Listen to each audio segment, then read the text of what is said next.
fucking doing this shit. Wait a minute, wait a minute.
I'm just easy to unwrap, baby. Unwrap, baby. Fully necessary. Yeah. So I'm chilling for a second. Let it rock. It is different though today. It is different. Yeah. Things will feel different today. A little bit. Yeah. It might be the spectrum of light. You know what I'm saying? Might be. You can't say anything about it. You might want to get some people's heads. So that's all right. We can get to it.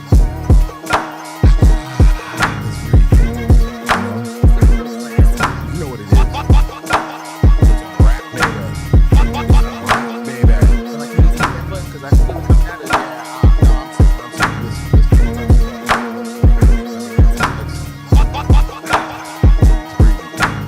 Let's breathe for a second. Let's breathe. I need to get this disclaimer out, right?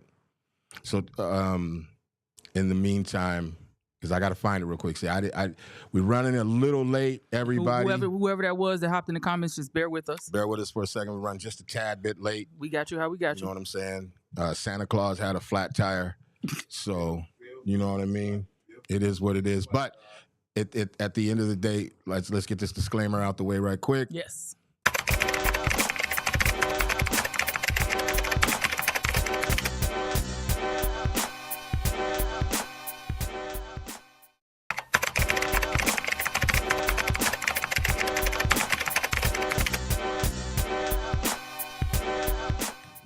You want to give them the other part of that disclaimer real Y'all quick? saw it. Y'all read it. Don't play with it. Add to it just generous amount of cussing. Just an effective amount of cussing. You will hear cursing. Okay? Will they? They will. Okay. And what is the warning to that? I mean, be prepared to hear it. Yeah, like we ain't trying to offend anybody or anything like that, but you will hear some cursing. You definitely will. And if that's something that you're not interested in, you probably should click off now. Fambo, what it is. Shout out Fambo in the building. Also, too, he says, rip Dwayne Wiggins, founder of Tony Tone. That's Oakland the third legend going to one. be What missed. is it? Oh, shit. Roy Ayers, him. Oh, Angie and Chicago legend DJ Funk, right? DJ Funk. It's crazy. Yeah. Ace Vito. Salute DJ Ace Vito in the building. Yeah. First and foremost, I am your man's heat detector in the goddamn building. You know. Damn, that just kind of fucked me up a little bit. I'll fuck with Well, Damn. And we have my illustrious, lovely co-host, the Naj Vino, in the building.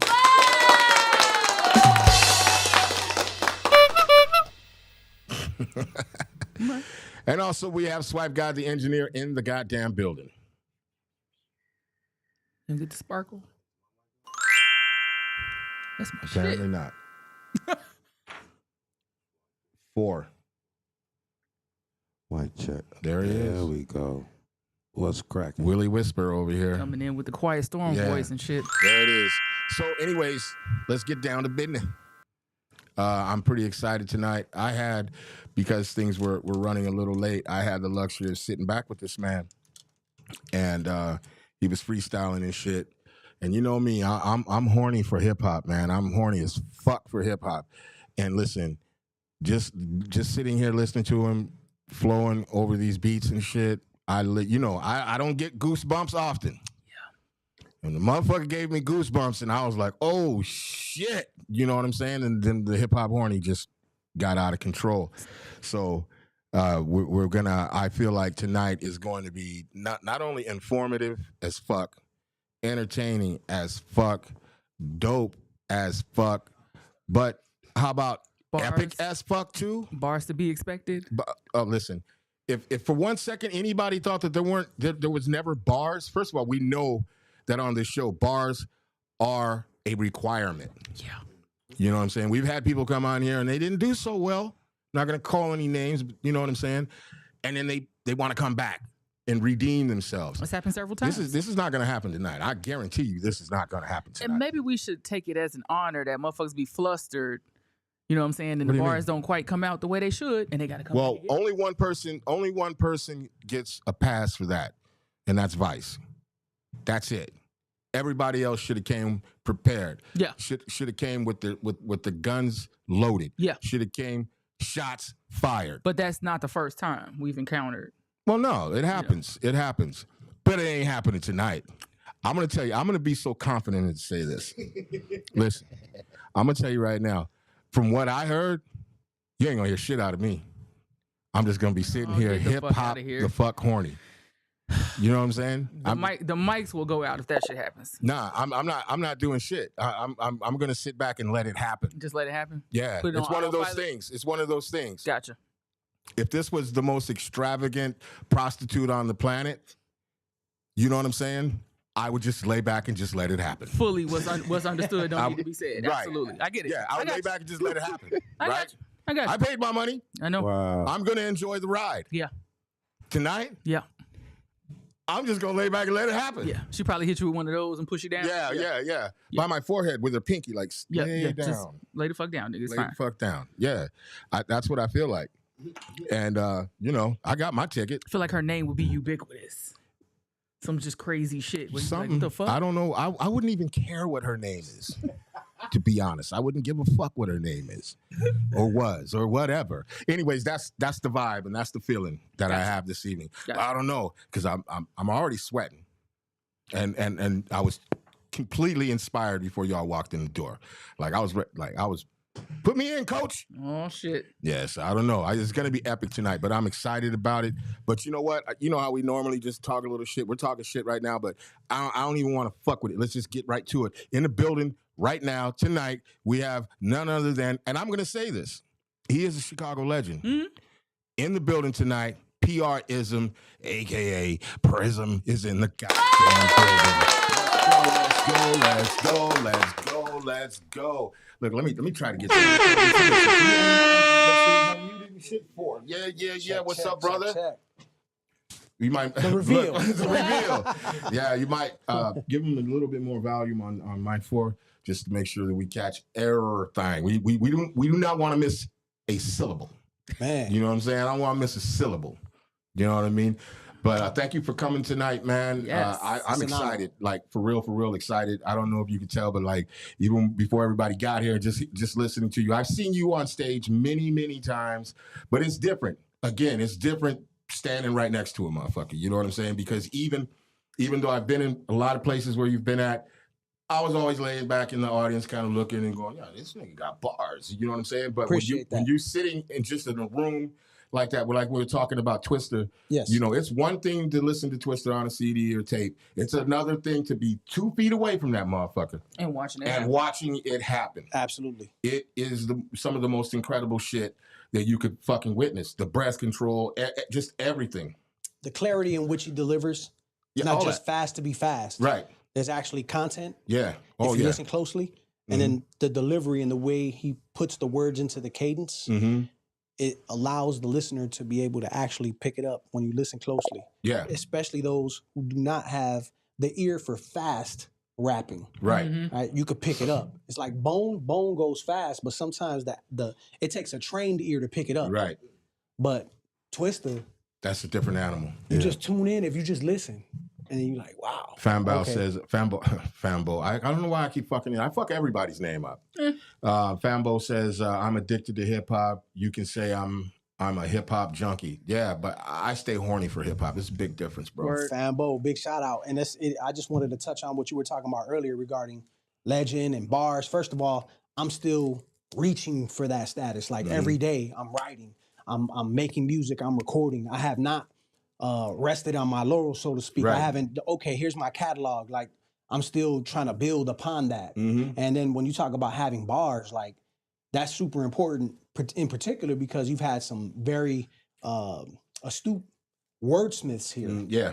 And to be within that kind of category, particularly because you're a person who does production, who makes beats, and the type of beats you make, I would classify is for spitters. Right. Right. Thank you. So yeah. That is what I shoot for. Yo, Yeah. so the fact that I was able to come here and give you a couple of freestyles prior to the show going live and getting the stamp of approval really means a lot to me. So I truly appreciate that. Truly I appreciate that. Yeah. That's That means something to me. That means something to me. So you know, the producers, I like to make sure, like, yo, y'all are feeling the direction I'm going. Right. In particular, like on y'all tracks, y'all production, that's y'all babies. Right. Shout out to DJ Ace Vito. He says salute Prism. Now that Is that perspective, Acevedo? Yes, Acevedo. Yeah. Yeah. that perspective that you just painted a picture of, were you always like that, or did you have to mature in the game? Wait. There's two questions that I know, but I'm sorry. Tell no, you're I'm good. excited. But You know what I mean? I'm happy to be here. I'm happy to be here. I'm hip hop horny right now. Trust me, bro. I'm hip hop horny right now. But before we get into that, because I know we're about to jump deep into this shit. Tell everybody if they living under a fucking rock in Afghanistan, fucking cave, sucking on dirty ass, fucking dried up, dusty titty milk, and they don't know who you are. Tell these motherfuckers, tell the audience who you are, brother. My name is P.R.Ism, Puerto Ricanism, coming directamente de Humboldt Park, Chicago. Let's go. See that? I gotta be on top of this one. It's gonna be all right. All right. Now, since you introduced yourself, where'd the name come from? It's quite obvious, but I used to be back. Oh my God, this is embarrassing. Now you've taken me into an embarrassing chamber. Oh shit, we're just getting started. Of my hip hop, you know what I mean, like lineage. I started off as a group that I named because I'm a comic book head. So we used to have a couple of crew members. It grew from 2 to 4 to 6. So I eventually named it the Sinister Six, Sinister Syndicate, right? And I was very influenced by like not only we're in the Midwest, so I got influenced by West Coast, East Coast, and Southern hip hop. So you know we had street type music, we had lyrical music, the lyrical miracle, rapidy rap, right? So we were doing all of that, and I was Mr. Sinister. That's how I started. Yo, we all have shitty ass names in the beginning. Don't let that out. You know what I mean, y'all gonna ruin my rep. Ace Vito says yes, sir. Split up the name so people don't call me avocado, laugh my ass off. Facts. And Fambo podcast says P.R.Ish is one of Chi-Town's GOAT, a lyrics machine. And this is Bay Area guy. I love that. First of all. Secondly, I just want to tell Anai and Shadow, I can see the words from here very clearly. Y'all they be on bullshit. And they sit over there. Yo, they sit over there. And y'all on the couch. It's a screen right there. Hey, ain't no excuse. Shadow, Anai.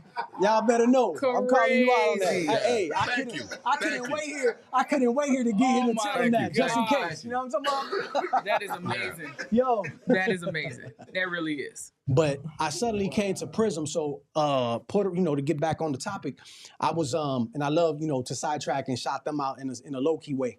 But, as a Puerto Rican, I participated in many Puerto Rican parades, not only from the perspective of a spectator, but I've performed on the stages many, many years in succession. I've been on floats where I've, worn clothing that was like from Puerto Rican creators and things of that nature. So I've been involved in it to that degree, and I always felt very embraced by the community. With that being said, I started to think about a name that started with PR, and I was thinking, okay, Pride. But I was like, okay, I don't know if I want to keep Pride because Pride is a strength, but can also be a weakness. Right.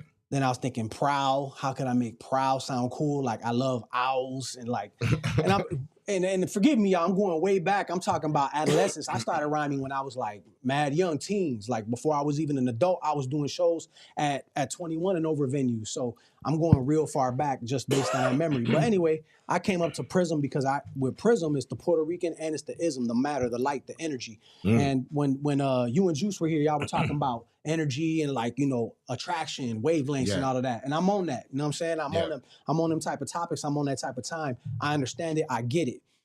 I'm also articulate, so I could get into talking about it, but I'm by no means a guru. Right. I'm starting to scratch the surface into that realm even more so.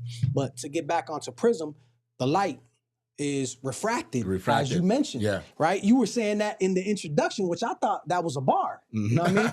About how Prism, it might be the light. It might be the spectrum of light or, something of that nature. And that's what happens through the Prism. It breaks down into that spectrum of light. Right. And that spectrum of light is what represents the various different types of styles that I have from how I spit my cadences. It doesn't matter, like whatever type of tempo you want to bring, I might could get on it. Put a salsa beat on, you know what I mean? Yeah. Like, Gotcha. Makes sense. Yeah. When did you first start rapping? What was your first time you wrote something? How old were you? So I might have to go back even a little further because prior to me writing, my cousin, he used to do hip house. In Chicago, hip hop wasn't as prominent. And, I apologize if we've covered this in previous pods, but that pod was like, it's over there. This one is here. This is in the realm. This is in the vein of hip. This is the vein of hip hop. I'm speaking to a particular audience here. So I don't mind reiterating that. But my cousin was the one that kind of influenced me to get, he actually took me into the studio at the age of 14. Okay. And he wrote a hook and he was doing hip house. Hip house is like 4 on the floor. Boom, boom. Yeah. Boom, boom. I still got tracks like that. I just did one with Sam I Am. Shout out Sam I Am. Yeah, it's called Rep Where You From. He's a talented cat. And I got into the studio with him and I did the hook. And I was singing for him at the time because I used to sing, like, I grew up on R&B. My parents grew up on, raised me up on not only Latin, but like on the Motown, on Diana Ross, on Lena Horne, on Smokey Robinson, on Earth, Wind and Fire. Right. Like, the reasons. I grew up on that. Right. Not only the salsa, merengue, and bachata from my Latin origin, right? So I had all of those different aspects.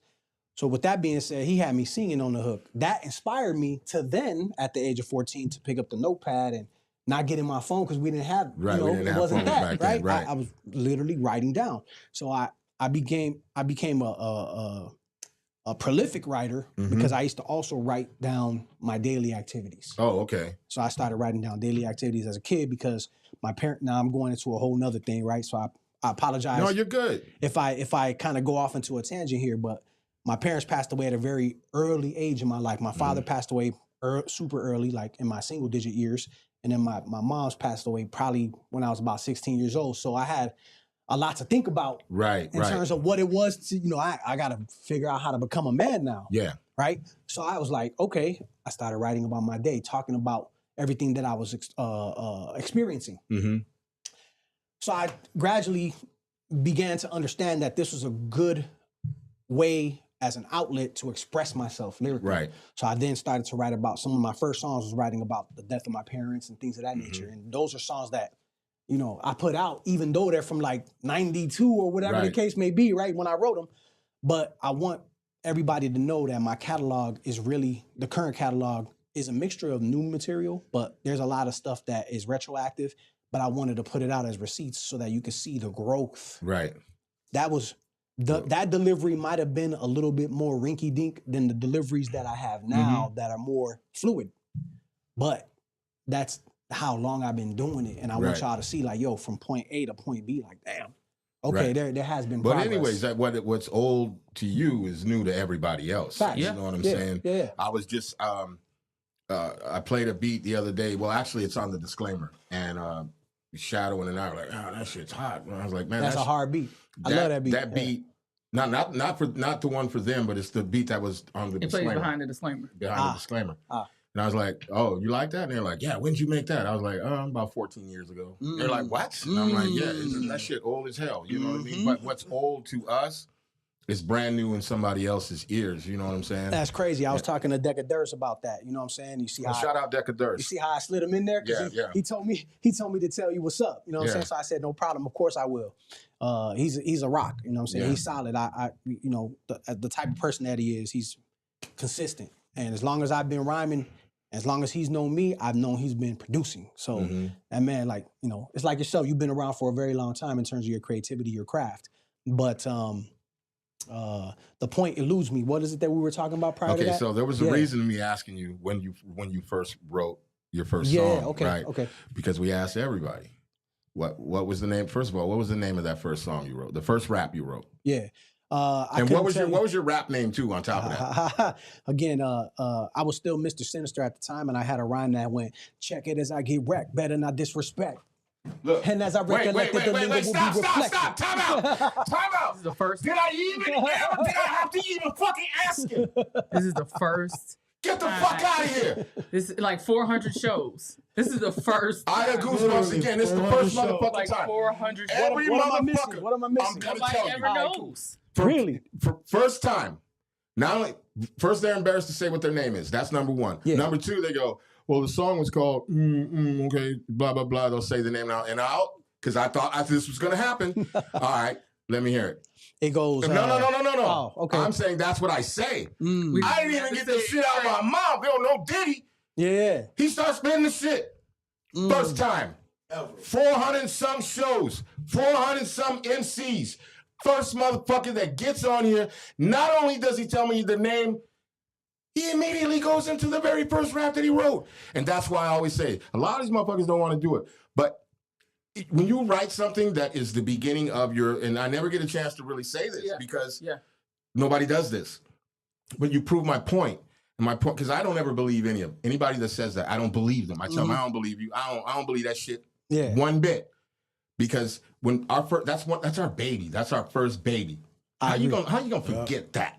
You know what I'm saying? I don't believe it. You know what I'm saying? And the fact that you just, I'm in shock. I put that one over like all different types of beats. Like, how could I fit this one? How could I fit that one? Because when I was writing in the beginning, I didn't have the ability to have the luxury to have producers flooding my email with tracks. So I used to have to we used to go to buy CDs or tapes. And just do it over the instrumental. And the B-side was the instrumental, right? So how I had to adapt was I put the instrumental inside A and I put the blank inside B. And Did I say tonight was going to be epic? The struggle was real. That's just number one. We just got started. I used to do the same shit with the karaoke machine. You already know. Yeah. Okay, you motherfuckers, understand. Don't come in here telling me you don't remember your first song because it's bullshit. The precedence has been set. The bar's been set. Oh man, the bar has been set. At least I got one bullet point up there for everybody to reach for. Come on, look. Fambo says real MCs don't forget their first song. Oh, facts. Oh, facts. That's what I've been saying. He's also got a question: who influenced you to start rapper? I'm sure he meant rapping. So, what if someone never heard you? What song would you recommend them to listen to? Very interesting. It would depend upon whether or not you're looking to hear hip. So again, I apologize for being Stop apologizing, man. Say what you want. Before you even say that, can they find everything you're about to explain on Shylingual? I appreciate you saying that. I appreciate you. Thank you very much. Professionalism. Look That's at what this. I do. Hey, y'all got to come up to the UNRAP podcast. Real talk. They doing their thing. If you're looking for something that's a storytelling type of song, I can point you in the direction of a song called True Story. If you're looking for something that has to do with relationships and perhaps, something you might want to listen to while you're picking up a female and you're riding in the whip that sounds great, you could bump to, and it don't sound too corny or soft, I might put you into the direction of something that my boy Abi Cruz and I have done called Make You Leak, or a joint I did with Peter Jericho called Make You Believe. If you want to hear some spitters though, like bars, piecing up the wordplay, like where I live, go listen to the Morlock Crew. He said where he lives. The Morlock Crew, not W, with M, Morlock Crew. 4 volumes deep, all right? We got 4 volumes deep. Go listen to them, right? I'm talking about the first volume is from the 90s. Mm. And then we did volume 2 in 2015, 2016. Volume 3, volume 4 came shortly after that. Volume 4 just dropped this December, and you can find that at shylingual.com, shy-lingual. Now, that's important as well because shylingual is a play on the words bilingual. Right. Right? So shylingual, Chicago lingual. It's not just about me, but it's about everybody who messes with me. Right? Who all wants to build with me. And that brings me back to Decadeurs. That brings me back to Monsoon, Abi Cruz. These are people who have been doing music for a very long time, but have not given up on themselves musically to the degree where they won't still make music, even though they have other pursuits in life. Right. You know what I'm saying? And I respect that. Spartacus says a winner is someone who recognizes his God-given talent and works his tail off to develop them into skills. Salute Prism. Boricua. Boricua. Wepa! Big shout out Where's to the my boy motherfucking Javi. horn at? Yo, That's yo. you might catch me in a headlock for saying that. Spartacus. Yeah. And Spartacus is like, he got that like gritty hip hop, like East Coast sounding, like Yeah, that's he's my a lyricist. That's Yeah. what's up. Much love. We have to Boricua, link up. papi. Now, while we in the vein of talking about your body of work, you did 5 years of monthly releases. Oh, wow. Look at this. Oh, man, you bringing that up. I truly appreciate that. So when we talk about legend, right? And I talk about legacy, like, I don't really believe in legacy at this point yet. Why? Because I'm still active. Right. I'm still writing that story. And if I got a chapter already written or maybe a book already written, I'm still in the process of making this additional volume. Right. So with that being said, 5 years in succession. And this is something that I want the community to know because when I played, and I had thought about this when I watched the Mic Drop, which by the way, congratulations. You guys have a bunch of really cool podcasts. Thank you. That are going on from this channel, man. Y'all need to subscribe, hit the notification bell, all that. Like you want to get in tune with the content because it's really even exposing me, somebody who is a music creator, to a lot of other talent. And I truly appreciate that. Thank you, man. Thank you. Absolutely. That means Absolutely. a lot, brother. Yeah, That man. You means guys a are lot. you guys are on a mission. Yeah. So what I set out to do was there's a part of the ego aspect of my mentality that wanted to lap everybody. And what I mean by lap is like, look at the amount of look at the pace that I'm on. Look at the amount of production that I'm doing. And there might be people out there that are saying, yo, you know what I'm saying? Quality over quantity. And I appreciate and respect that as well. Like, don't take this the wrong way. This is healthy competition. Right. All right. I love all of y'all. You know what I mean? I want to work with all of y'all. Like, I'm hitting up everybody. But anyway, the goal was to put out a song or an album every single month. And I was able to carry that from the end of 2019, where I put out the song that was on the music video that we played this Wednesday, which is called I've Been There. Right. Produced by Scott Freebase. Big shout out, Scott Freebase. Dope song. That, Dope oh songs. man, I appreciate it. And from that point, what I did was I decided to go into the files that I have of Pro Tools sessions that have already been recorded, that I hadn't had mixed and mastered yet, that I decided, you know what, it's about that time to start putting these out. So what I was doing was I was putting out songs on a monthly basis while I was working on compiling these playlists of albums. Okay, here goes a couple albums. So then I was trying to keep pace and, okay, here goes one album this year, the next year, 2 albums. In 1 year, I think in 2023, I put out 4 albums. Right. And then everything else was a single every month. So there's also the part of myself that wants to relinquish the ego and the pride and says, you know what, I'm gonna be quiet over here. I'm gonna be in my own little lane.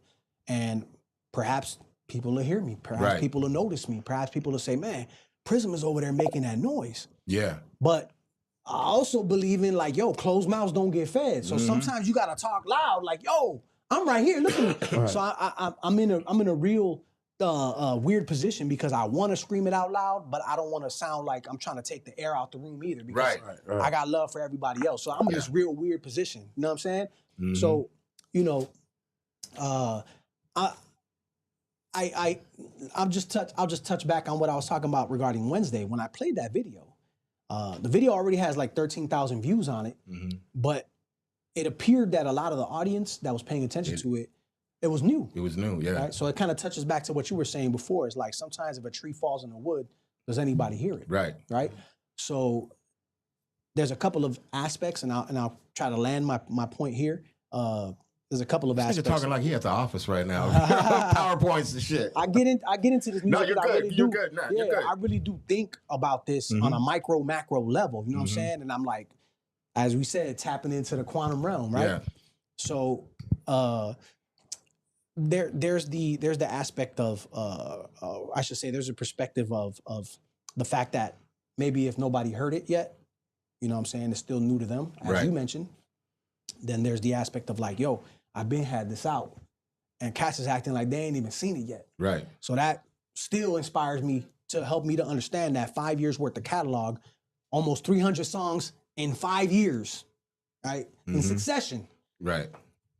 Just banging out music. You know what I'm saying? Like, I don't want to say the next line because I don't want to put nobody down in terms of how they output it. Let me help you. But let me help you. Yeah. I have this thing that I say all the time. You either with me or you're against me. And I don't mean it in a bad way at all. Sir.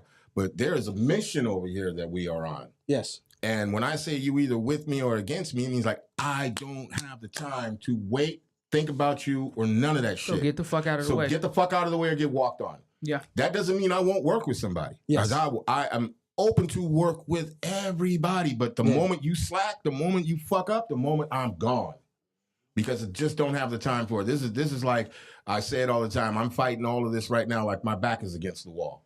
And so you either with your back against the wall with me and helping me fight the way up out of this shit, or you're not. And it's no disrespect to anybody. I love and respect everybody's craft and everybody's salute to Overdose Music. He said salute, Heat Detector, and Najvino. But those two things, what you just said, and so get the fuck out of the way if you're not coming, and the quantum realm, right? Like you put them two together, you take the purple pill and you unlock the fucking matrix. Yeah. Yes. But like some people, like it's like the power of suggestion, positive thinking, manifestation, all that shit. Yes. People be like, oh, that's that hippie bullshit. Sure. No, motherfucker. No. Like, I swear to God, if you change Shout out Bob Chen. your Bob, way, why are you watching on Facebook? Take your ass go over to fucking cross the YouTube. street. Cross the Still on the street. book, Bob? It's disrespectful at this point.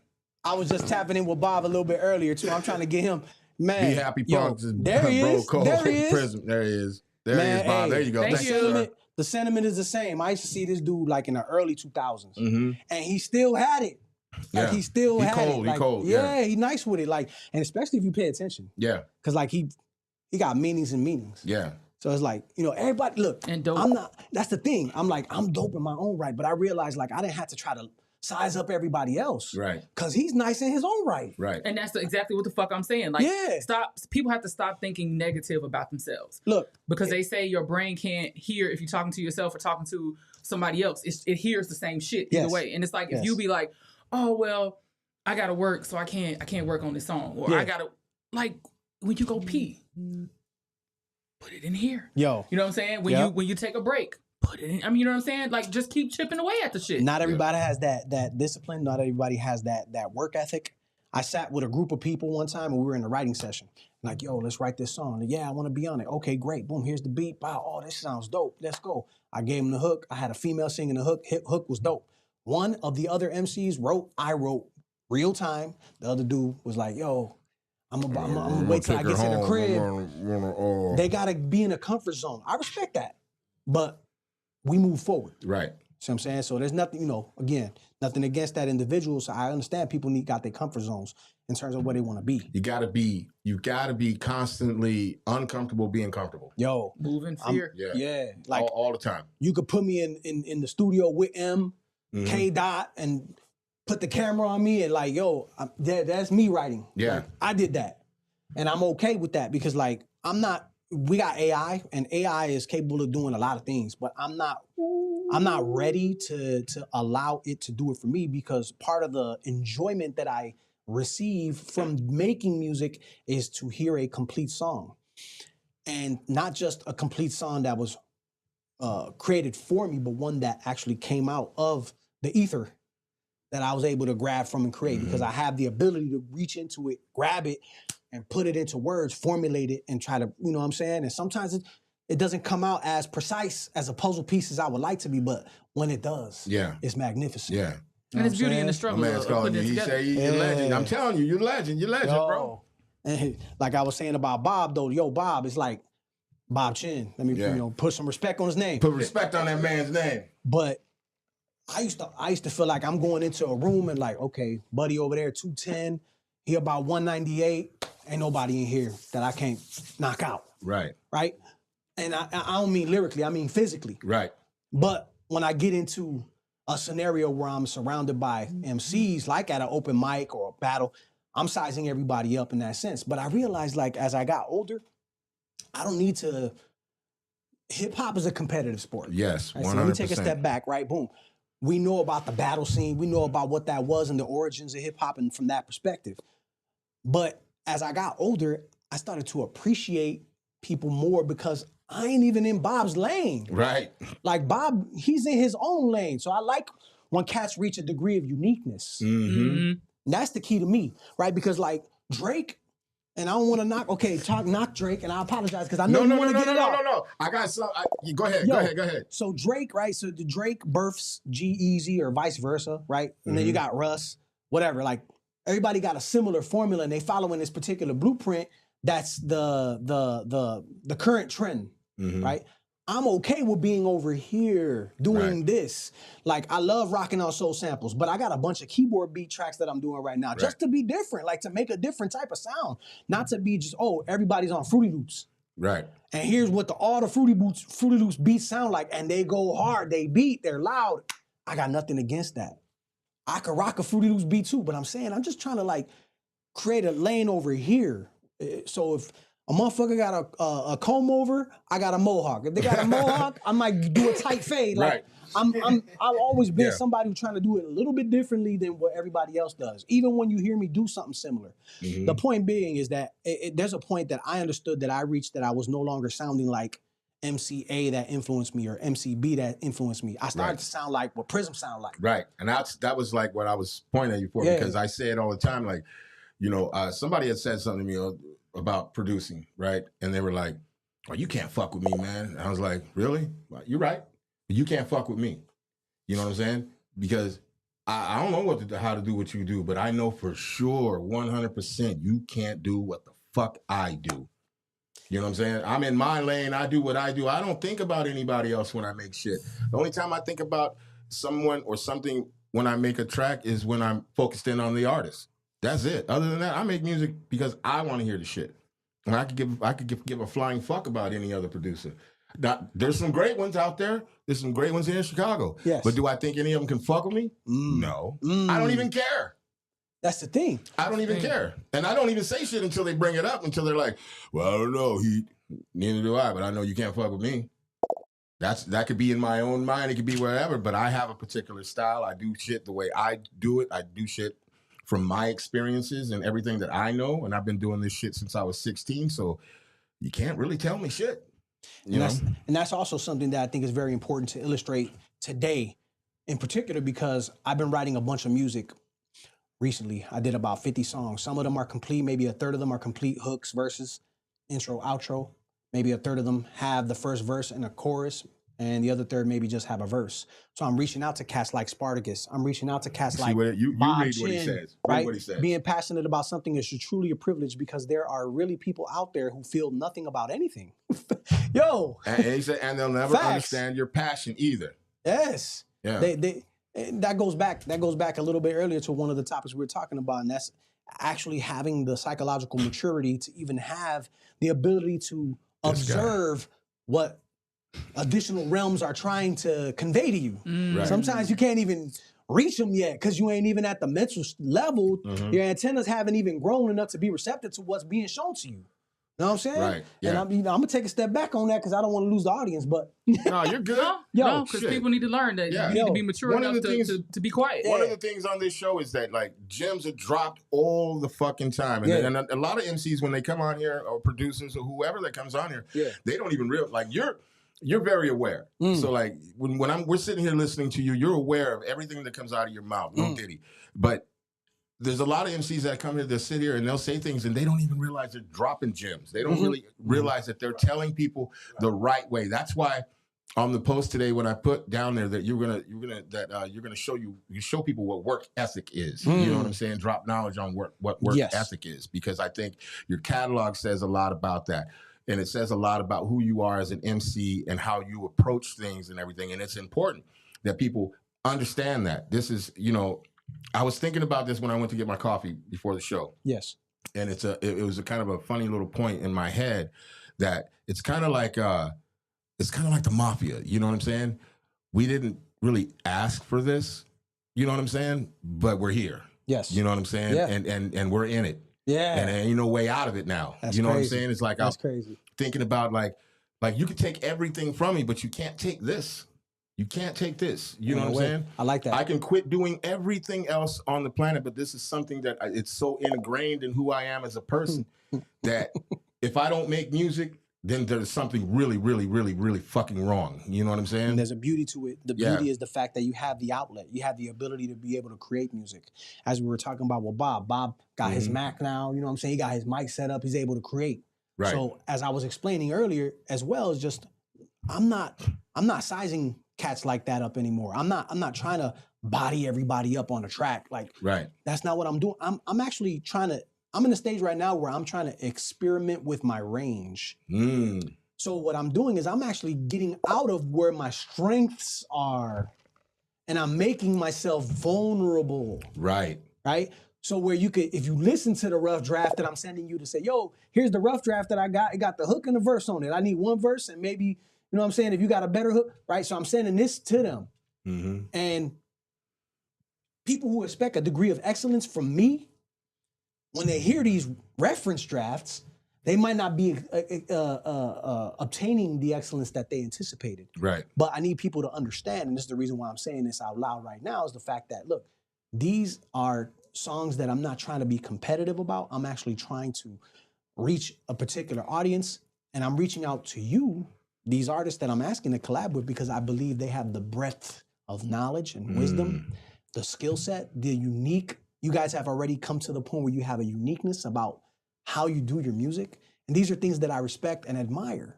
So I want you to bring the best out of you. Right. I want you to smash me on the track. I'm not, if I could get the best out of you, that contribution is gonna elevate the song. I'm thinking about the song.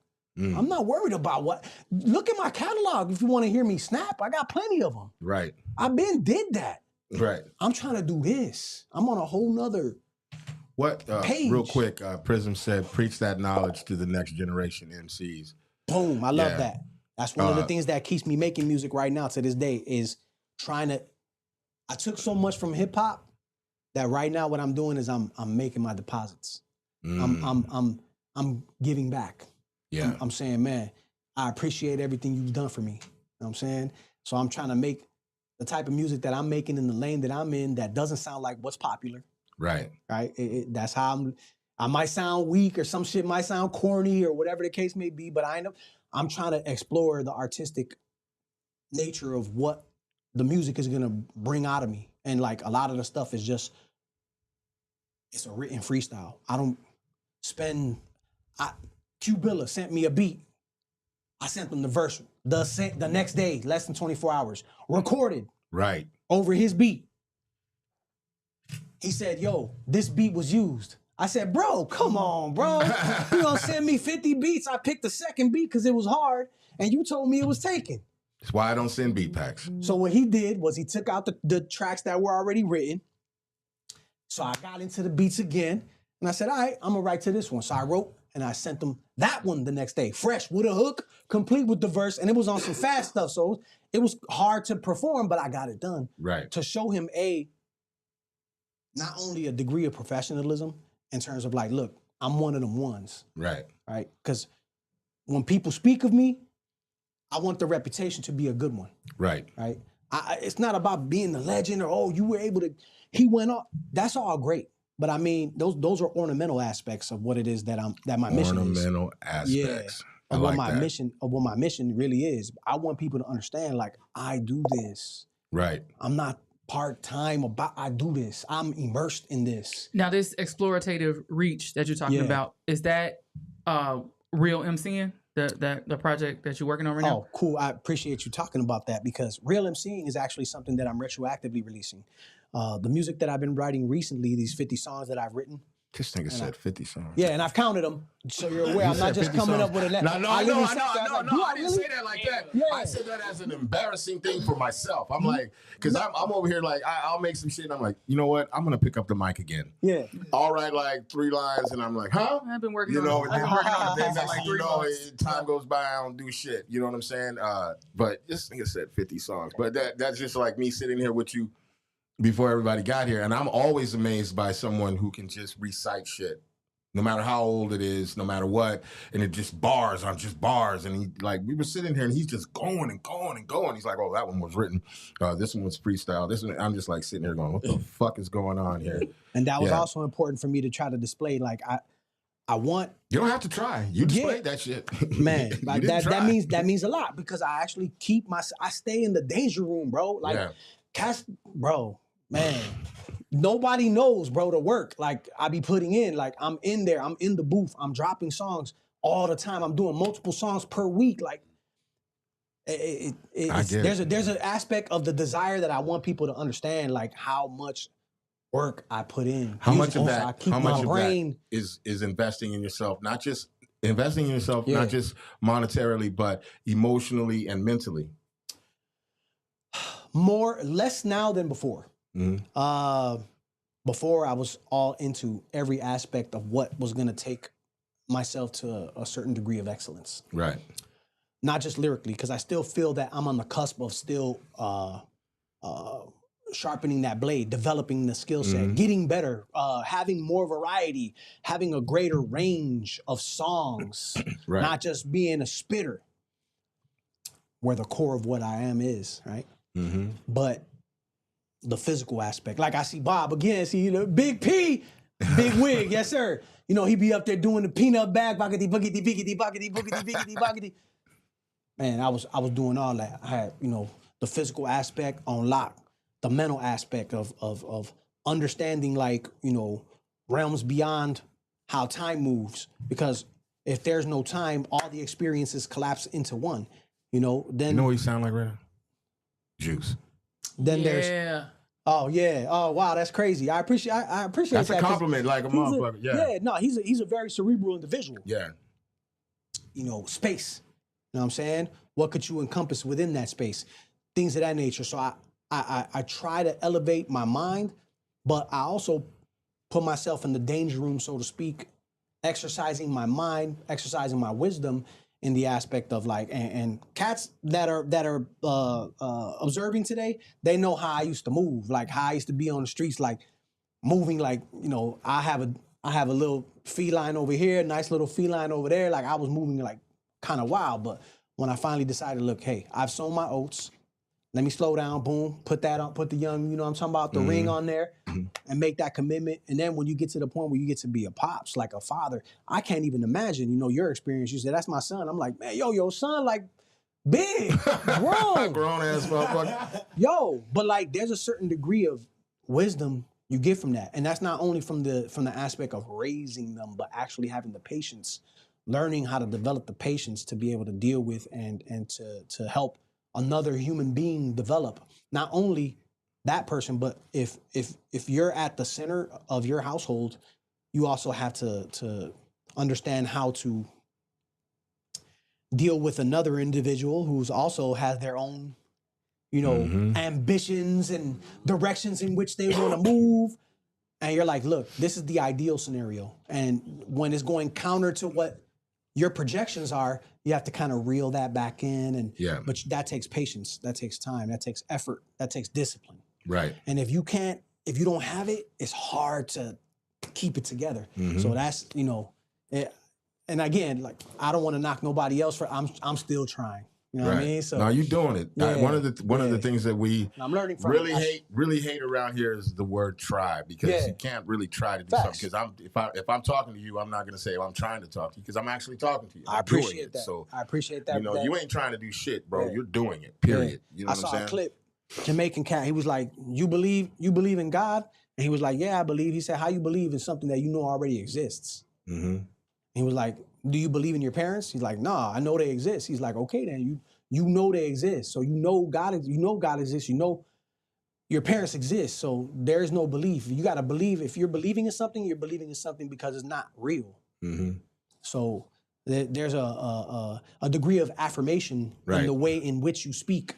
And when you said in a previous pod, you said something like, "Yo," you know what I'm saying? I'm paraphrasing on something that you said, but essentially what you were saying was that, listen, I have spoken it into existence. Right. I have thereby declared this. Yeah. So now when you make a declaration, it's ultimately important that you follow through. Yeah. Right? So this is Oh yeah. to me, I really feel that because like I'm very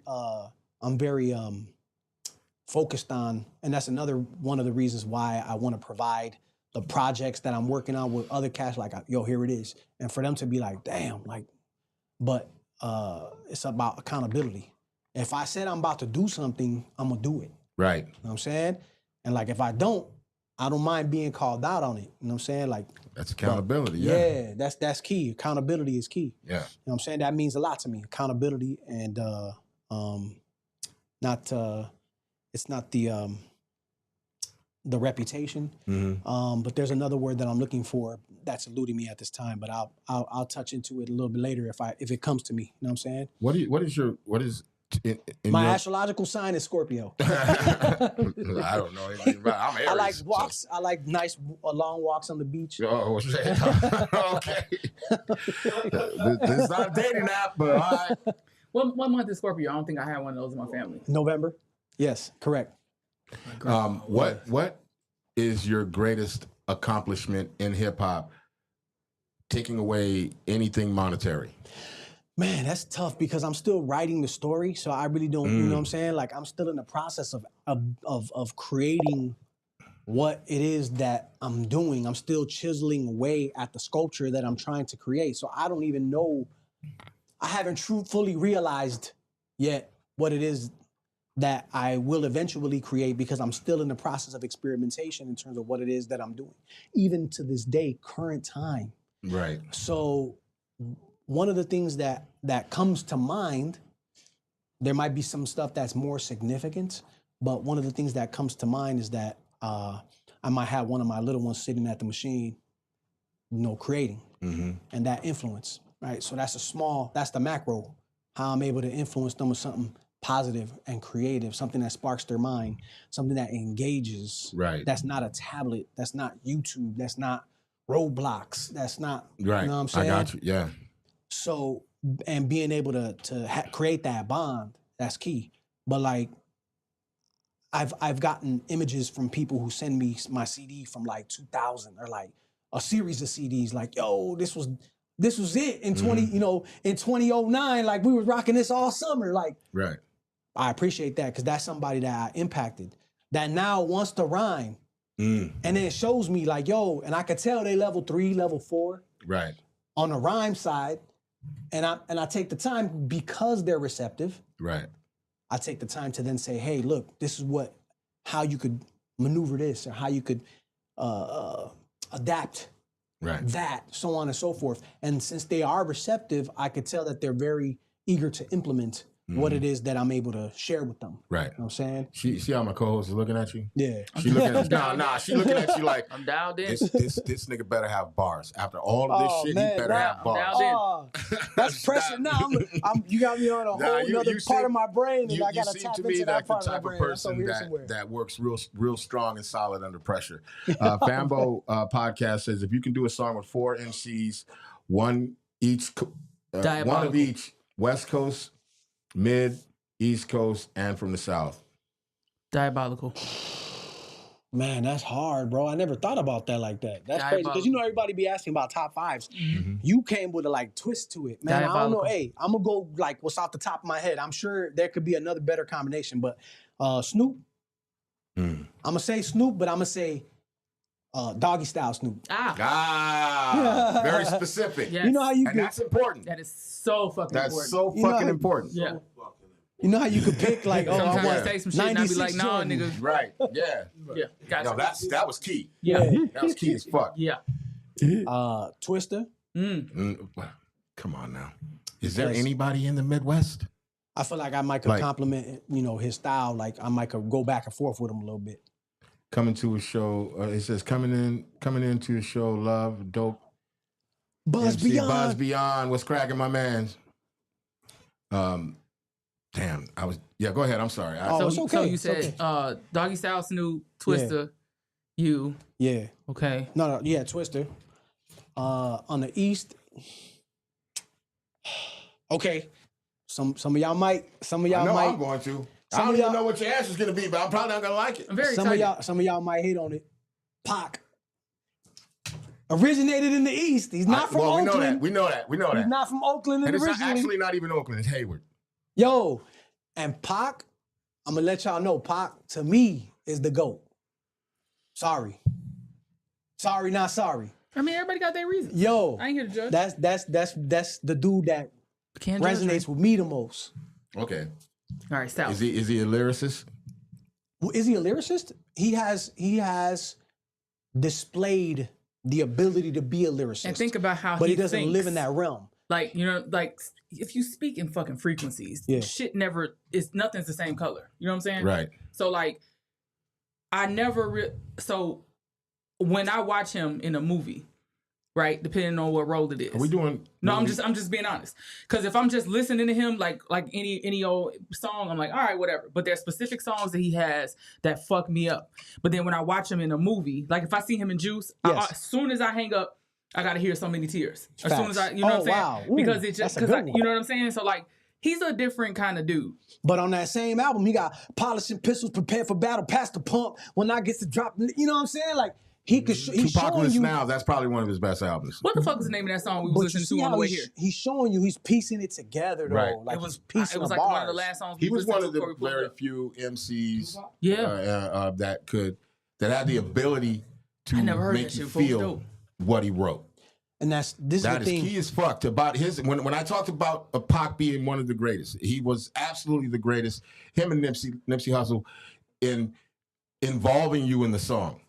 And when he involves you in the song, like as soon as you hear it, it's like not only Like you related to this nigga, but you were there with him and you saw it happen. Right. You know So what if I'm he told you you was beautiful, from that day on, you was beautiful. You and, believed it. And nobody. And who the fuck? Period. What the fuck you just say? Yeah. Like, because he said it. You know what I'm saying? Yo, that's He the had- conviction. That's a that very he has. rare quality, not just in rapping, in anything creative, Yeah. anything that has to do with being creative. If you're a painter, you're an artist like that, or graffiti writer, or DJ, or producer, or whatever the fuck it is. If it invokes feeling, you're doing it. You're really doing it. I think that also stems from his, art background and going to school and like you see him in a film.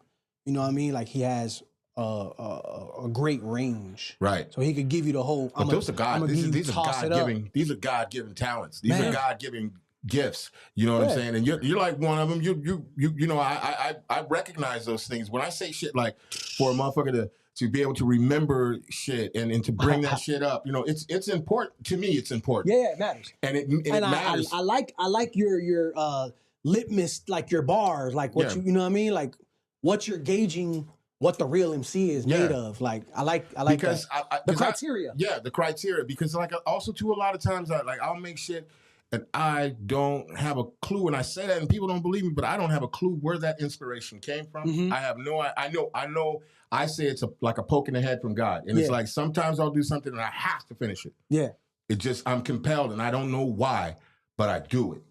And that's just like being a creative person, and my co-host would attest to this, that we have a common thread in that. You know what I'm saying? There's been so many MCs that come on the show, and I used to tell her in the beginning, in the very beginnings when she started to be the co-host, I would say, you're going to find real common ground when I say stuff that these motherfuckers are going to, it not only resonate, but they'll be like, yeah, me too. Or yeah. When I say that, like sometimes like a thought will come or to create something. Yeah. Once that thought is in there, if I don't get that shit out, it's going to torment me. It's going to torment the fuck out of me.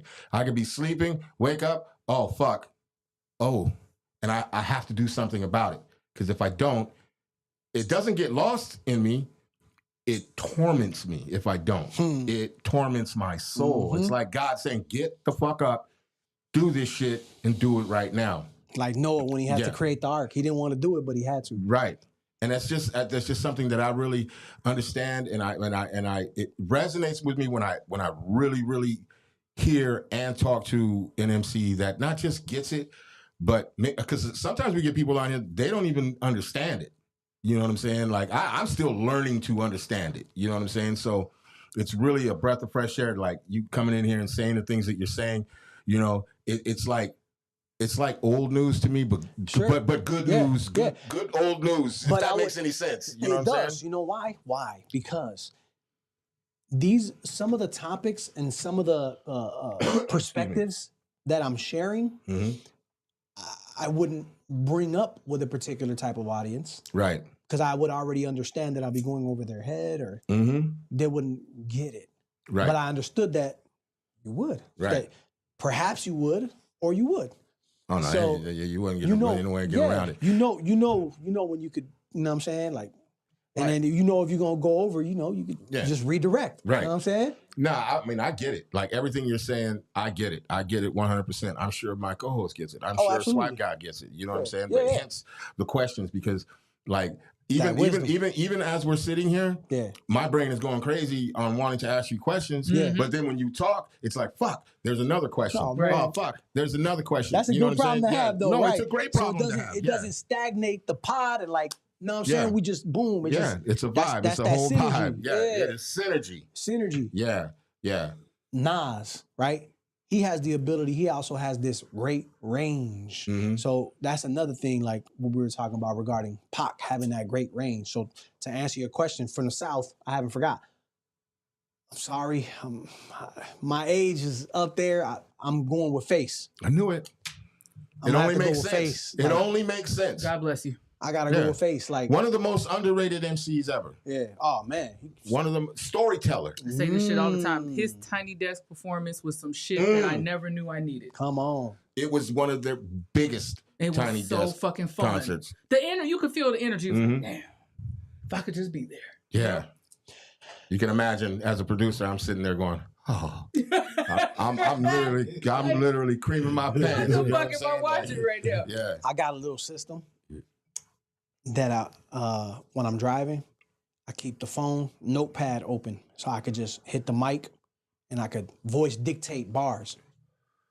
I might have an instrumental playing in the background, right? So when I hit the mic, the beat stop and I just talk and I say, so I'm writing even when I'm not, you know what I mean? Like at a table, whatever. Boom, so I'm writing. That's how I'm able to get such a high frequency, not just vibrational frequency. I'm talking about lyrically and song output, right? But I'm creating this music and I'm driving and I hear this beat and I'm like, oh man, wow.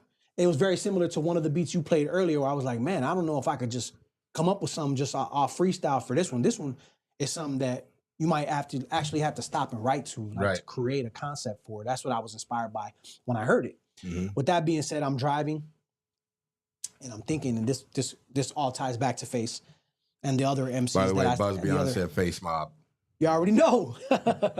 And the other MCs that I highlighted, that I would love to do a collab with, because I mean, I'm sure they will elevate me and they will make me. I want to surround myself with greater MCs and great MCs, so it could iron sharpens iron, boy. Let's go. Yeah. You know what I mean? Let's go. I'm not just trying to work with the weak. You know what I mean? Like, oh, I'm a body. Nah, put me in. Put me in, coach. Yo, when I hoop. Hey, Cam. I was gonna bring that shit up.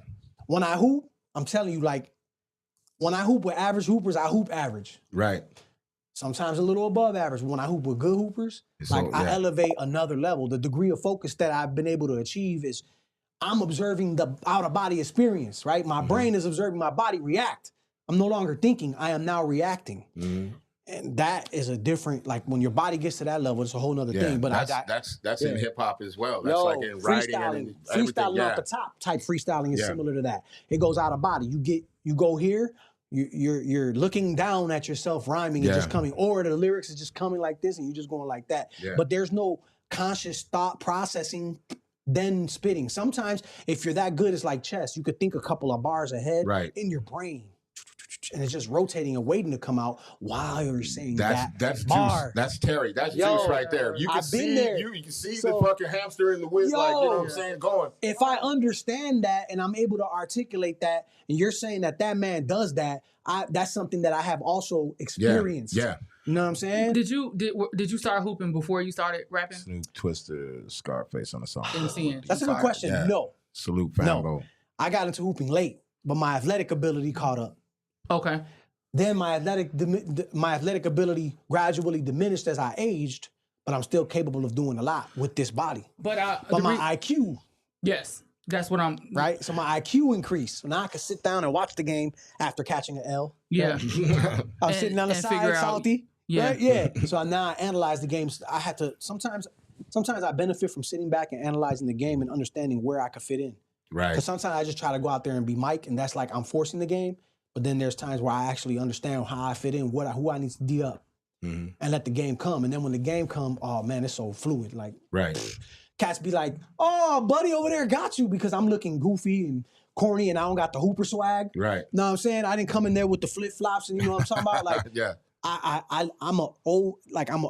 It's like there's a dude in New York. He be hooping and shit, like older cat, like Middle Eastern, I suppose. He be killing people. Yeah, I seen. Yeah, and Tim's on top of that. Cat's already calling me Unk on the court. Unk.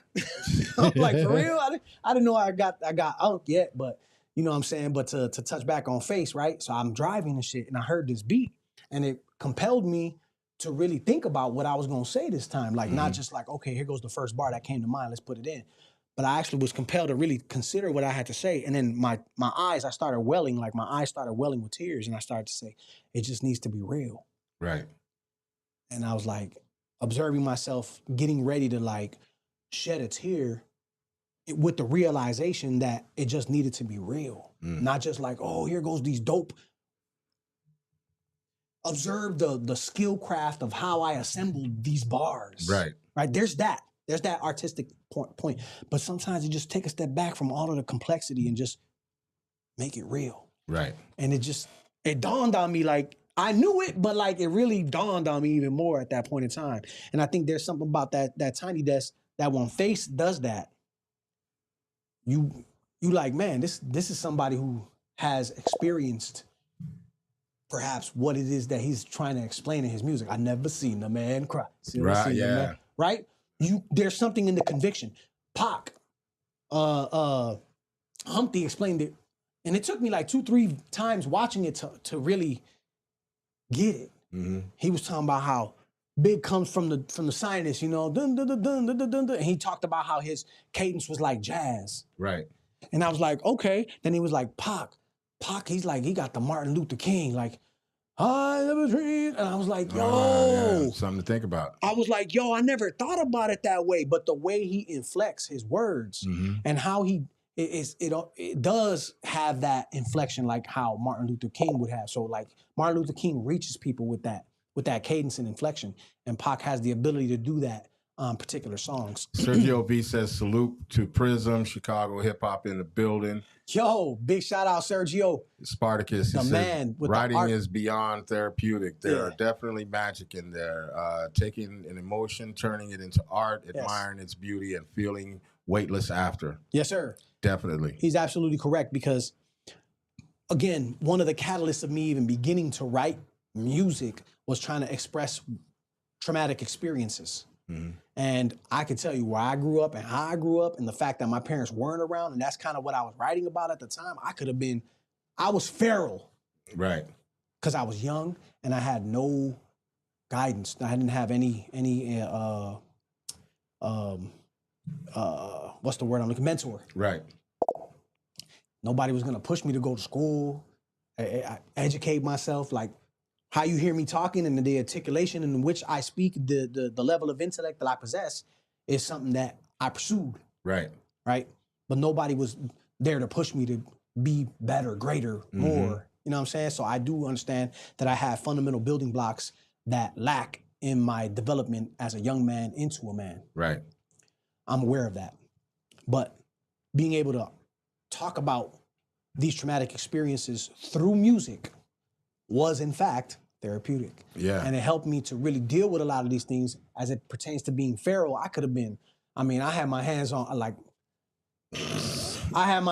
things that, you know what I mean? Like you shouldn't be having as a young man that's Right. wild. Yeah. And I'm playing with it. Yeah. You know what I'm saying? Like, and fortunately, you know, let's just say And the thing is, anybody could relate. Yeah. So I ain't trying to act like, oh, you know how the boxers be like, bro, if I wasn't a boxer, I would have been robbing and this and that. Look, yo, you preaching to the choir. Right. Right? Yeah, 100%. So I ain't trying to sound like, no type of way. I understand that this is very relative, but this is the reason why I'm explaining it. Right. Right? It's one of those things that really kind of like helped me go into a direction where I was able to take a negative and turn it into a positive. Right. Because number one, for yourself. Yeah. For yourself. But the reception too, like when I was recording these songs, one of my buddies, he had a basement studio, Pro Tools and shit, the Mac with the little bubble at the bottom and the little monitor that stick up. I remember that motherfucker. Boom, yo, we were recording into a cardioid Shure microphone that you put on stage with bends in it and shit. And I'm just like, yo, let me get this off. And I was making my beats because I didn't have the luxury again of having a prolific producer appreciate what I was capable of doing. Right. I had a MIDI orchestrator, which takes the keyboard MIDI and it records the MIDI, but it has the sounds in it. Right. I had the Casio 48 or whatever, 49 key or whatever, 48 key. So I was transmitting the MIDI there and I was triggering the sounds, my strings and my little bass sounds. And I had a Boss 660. It's funny because I went to Zounds to get it. I have one of those. Yo, and I went to Zounds to get it. And I ain't know nothing about drum machines besides an ASR and an MPC. Right. But I couldn't afford those, so I had to go get me a little young Boss. Used to have ASR too. And I ran into, the ASR, that's what my boy had. Man, I wish I can get my hands on one now. But them little ones, bro, Decca got one. He got two. Holler at Decca Durst. He got two of them. Yeah. And he ain't doing nothing with them. Decca, come off those ASRs. Anyway, you know what I mean? I ain't know nothing about nothing in terms of no drum machines, but guess what I ran into? I ran into one of the crucial conflict. And I said, first of all, you were blasted, bro. I could smell it on you. But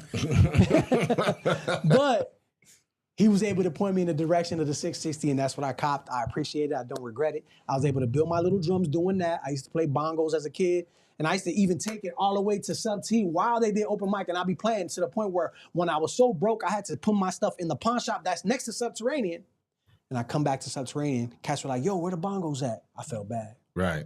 But I'm not a finger drummer by any means, but that's how I love programming my own drums.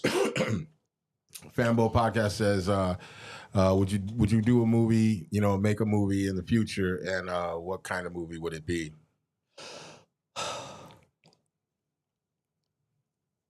Okay. So, sure, we can do an action film. Look, in my mind right now, I was thinking he's going to say, well, actually, I have 5 movies that I'm getting ready to drop in the next 5 months, one movie every month, and they're going to be on Paramount, Tubi, and you know what I'm saying? Absolutely. In fact, that's actually what I was going to say. The fuck out of here. Just kidding. No, I do have 5 years worth of documentary footage regarding the Rhyme Spitters, which is a Chicago MC battle. Year 1, $1,000. Year 2, $2,000 prize. Year 3, $3,000 prize. Year 4, $4,000 prize. Year 5, $5,000 prize. I hosted every one of them. So I understand pockets like Malcolm X. I feel you. I understand that I have been in contact with some of the, if not almost a large percentage of the most talented Chicago artists. So at some point, there's no denying the fact that I've been a staple. I'm like a sconce in Chicago hip hop. Right. Like since I'm, like I said, I'm born in 77. You do the math. Do the math. I've been doing this since I was 14. A lot of cats were still, I don't know, in high school, coming out, whatever. That's not to not, again, I don't want to sound negative, but the point I'm trying to get at is that I ran across a lot of the most talented MCs in the course of that period. So I hosted that event and I got exposed to a lot of the most talented cats. So that's one thing in terms of a form of a documentary. But there was an individual who wanted to put me in a film fest and talk about my story because of how I was running the street wild as a young man. That never materialized. So to directly answer your question, I had to kind of go back first before I went forward. To directly answer your question, we can go in a couple of different ways. We can go into an action where we have physical combat action, where I could do choreography because I actually auditioned for a part in a small film where several other people were auditioning to do the choreography for a film, fight choreography. like for a riot and all of that kind of stuff. So I went there. I took a crash dummy with me, and I did some movements and stuff with some blades and some knives and like some hand to hand. And they were like, "Bro, you got the part." So I also was asked to be a stuntman in action films. So my mind, first direction starts to go towards an action film. Secondly, we can go into like the sci-fi because we've been talking about quantum realm and then accessing the matrix, right? Stuff like that. Maybe we could add all of that. But what immediately struck me when you answered that question, and I apologize again for getting episodic with the answer, but I be thinking it would just be the storyline, right? Like, okay, so this way people could understand it, and if they ask it, boom, yo, here it is right there. There goes a storyline. You can watch it. It's 45 minutes long, 60 minutes long. Here's a storyline of what, you know what I'm saying, what my life was about. It might sound cliche, right? But the thing is I'm not trying to sound virtuous or be so necessarily unique. I'm actually simply attempting to be relative. There it is. You know what I'm saying? I'm just like y'all. Right. There it is. And shout out to everybody that's watching right now. Hit that like and subscribe. Shout out to everybody on YouTube. Shout out to everybody on Rumble. If you are watching this shit on Facebook, I'm really disappointed in you. Walk your ass across the street. Hit that like and subscribe on YouTube. Also, too, you see the Cash App. Hit that Cash App. Help us keep the goddamn lights on. Help us keep bringing in this amazing content that we bring in. Tonight is really epic to me. You know what I'm saying? And with that being said, we have our favorite subject. Bars? No. Oh, shit. This is the part of the show where we ask you a series of questions. They have no right or wrong answer. These are like, I don't know, opinion based. They could be based off of experience. They could be based off of sci-fi. I don't know. How your brain works. Whatever you feel like saying about it. There's no right or wrong answer. That's really at the end of it. And I'm not going to disagree with you about anything. I'm going to jump around. He might disagree. I say that all the time, and I'm usually the one that disagrees. You heard me? Yeah, bounce around. But can we start with the one? Yep. All right. You ready? Yes. No. Here we Maybe go. so. Let's go. I'm excited about this. If you woke up tomorrow. Can you give him the premise of this train first? falls off the track. Pick it up. Because some people don't. Yeah, because some people don't get it. So this question is in terms of. Hold on. Ace Vito says definitely epic episode, and he ain't even rhymed yet. Oh man, that's too much pressure, bro. I'm nervous. No, you're making me nervous, bro. So this is you have this person's face, voice, handwriting, skin texture, whatever. But your soul and your state of mind is you. Prism. So when you look in the mirror, you see whomever this person is, but you still Freaky Friday. You feel me? Yes. Okay. So if you woke up tomorrow and you were Drake for 24 hours, what's the first thing you would do? Oh, man. Keep it real.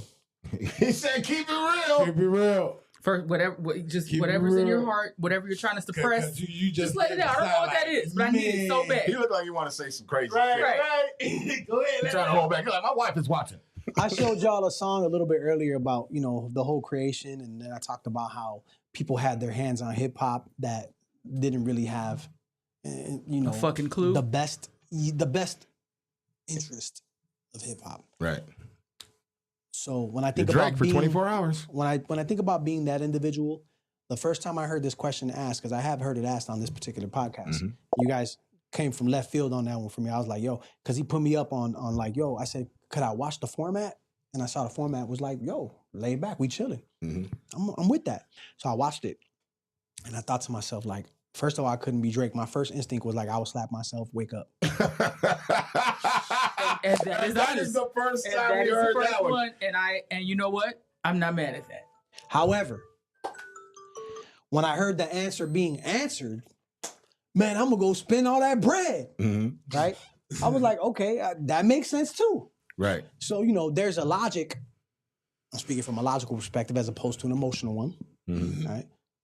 There's a logical perspective in that does make sense. And I know we're talking about fiction. Right. Right. So I don't want to go too deep into it, but I could understand the perspective in terms of like, okay, I happen to have this man's clout, celebrity, and finances for 24 hours. How would I maximize that? So I get that part. But my first instinct was like, no, get me out of this body right now. there's no amount. It's tough again because J.U. talked about this too. He said, yo, like, you want to be writing your own rhymes and all that, like, but like if you get signed, like it's gonna be writers involved. Like, to some degree, you're gonna have to give up a certain degree of integrity, I suppose. He didn't say it that way. I'm paraphrasing him. Maybe he didn't mean it that way. Especially one of them deals. Cappuccino says Prism probably rather hit the studio. Well, that's a reality. You know what I mean? Like I could understand the clout, the celebrity, the finances that he possesses. The thing is that as I match myself up to him, forgive me. No. Speak your mind. Speak your piece. As I match myself up to him, I don't think that there's, and this is coming from somebody who ain't at the level of Drake, right? We gonna be realistic, right? Because I know everybody, oh man, Prism saying he's better at Drake than this and this and that. You'd write him a hit song. That's what you do. Look, he got more bread than me. He got more celebrity thotties than me. Like he got better whips than me, cars than me, all of that, right? Let's go with but like as it pertains to if sizing him up, ain't nothing about him that intimidates or concerns me. Period. Like I don't look at Buddy and be like, man, he's gonna bar me up. He gonna body me up. Drake would wake up and he'd be like, when did I write that song? He's not what gonna. What the fuck? He's not gonna hoop. That's me? He's not gonna hoop better than me. He ain't gonna pull more holes than me. Like if you take away the finances, the celebrity, and the clout, and you put him in that room next to me. You put him in Sub T's even at his Sub T's final fucking shit. There's nobody he could fuck with. Take Aubrey and put him next to me, and I'm dominating. Right. But that's just how I feel. I might be wrong. But right. Well, for that 24 hours, what would you do? That's what I'm saying. Like I understand. I'm gonna suggest that I understand the celebrity, the clout, the finances, and taking advantage of that for that particular moment. But there's a part of me that is unwilling to relinquish a certain degree of integrity to be somebody that's in a position of that magnitude. Right. So I'm willing to remain humble. And I know a lot of people are gonna think, what dude talking about, bro? You on some whole other shit. Like, you lying, like, it's gonna be that too. It feels like man, you lying, bro. You gonna take that, bro. You finna turn up. It feels low-key like a lie. Yeah, no, and I get that. You know what I'm saying? But I'm just telling you how I'm thinking right now. Like, if it happened to me, which it hasn't, I don't know. I really don't know. That's the true, honest answer. There it is. But what I'm thinking right now, like, man, I just can't. I never wanted to be. When I'm playing basketball against somebody and they lose, I lose. I get sat on the side. I'm salty. We lost by 2 points. They hit it 2. We lost. Boom. 4 players now on the winning team because one dude said, yo, I got to ride out. And I was the best player on my squad. So they say, hey, yo, you want to jump in? You know what I say? I say, nah, I ain't about to jump in. I got next. Why? Because I want to beat you. Right. That's just my competitive nature. I don't want to be you or ride with you. You know what I'm saying? One thing we learned about how LeBron did it versus how Jordan did it, right? We look at that, boom, okay, cool, build the super team, great, fantastic. You're in there, you got longevity. My man, over here, he did it the hard way. He never, even Krause said, look, he never asked me for that next best player. Right. And part of it was because he believed he could just do it himself. Right. You know what I'm saying? Right. That's just how competitive, you know what I'm saying, I am. I can't see myself being dude. Like, there's nothing about dude that impresses me to that degree. You're not going to go to the bank and be like, I'm going to need you to deposit this money. And again, that's logical. Right. I get that. I'm just speaking about how my initial thought process was. And then as I continue to talk and understanding that this is fiction. Right. Because Drake would wake up the next morning and look at his bank receipts and be like, who in the fuck is President? Why did I give him $100 million? The fuck? Next question. What's more powerful in your hands, the tools to get where you feel you need to be artistically, or a blank check? Mhm. So for me, I don't know if this is gonna be the same for every artist, but I would say the tools, because if you teach me to fish, I can continue to feed myself.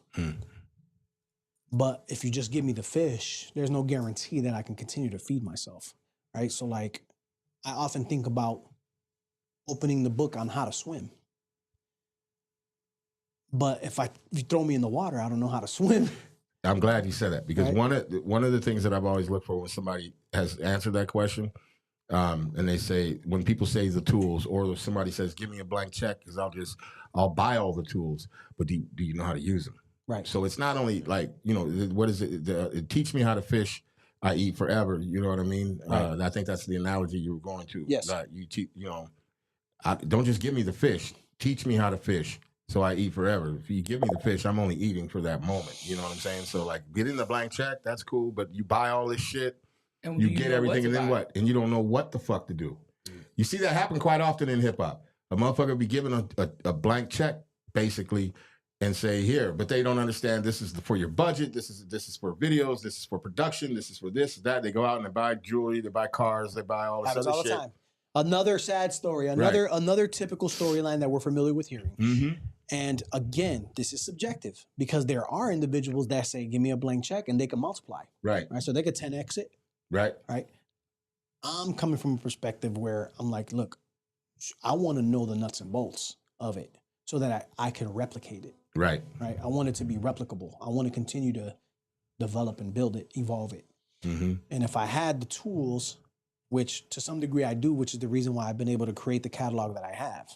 Right. Yeah. So I'm just speaking on my own individual and personal experience. I can't really speak for anybody else, because there are individuals who can take the bread and, Baines. Yeah. You might give it to Baines, and Baines will be like, all right, I already know what part of the budget to allocate towards this and this and this. I could fuck with somebody like Baines like Right. that. Like, cool, what's the next step? Right. You know what I'm saying?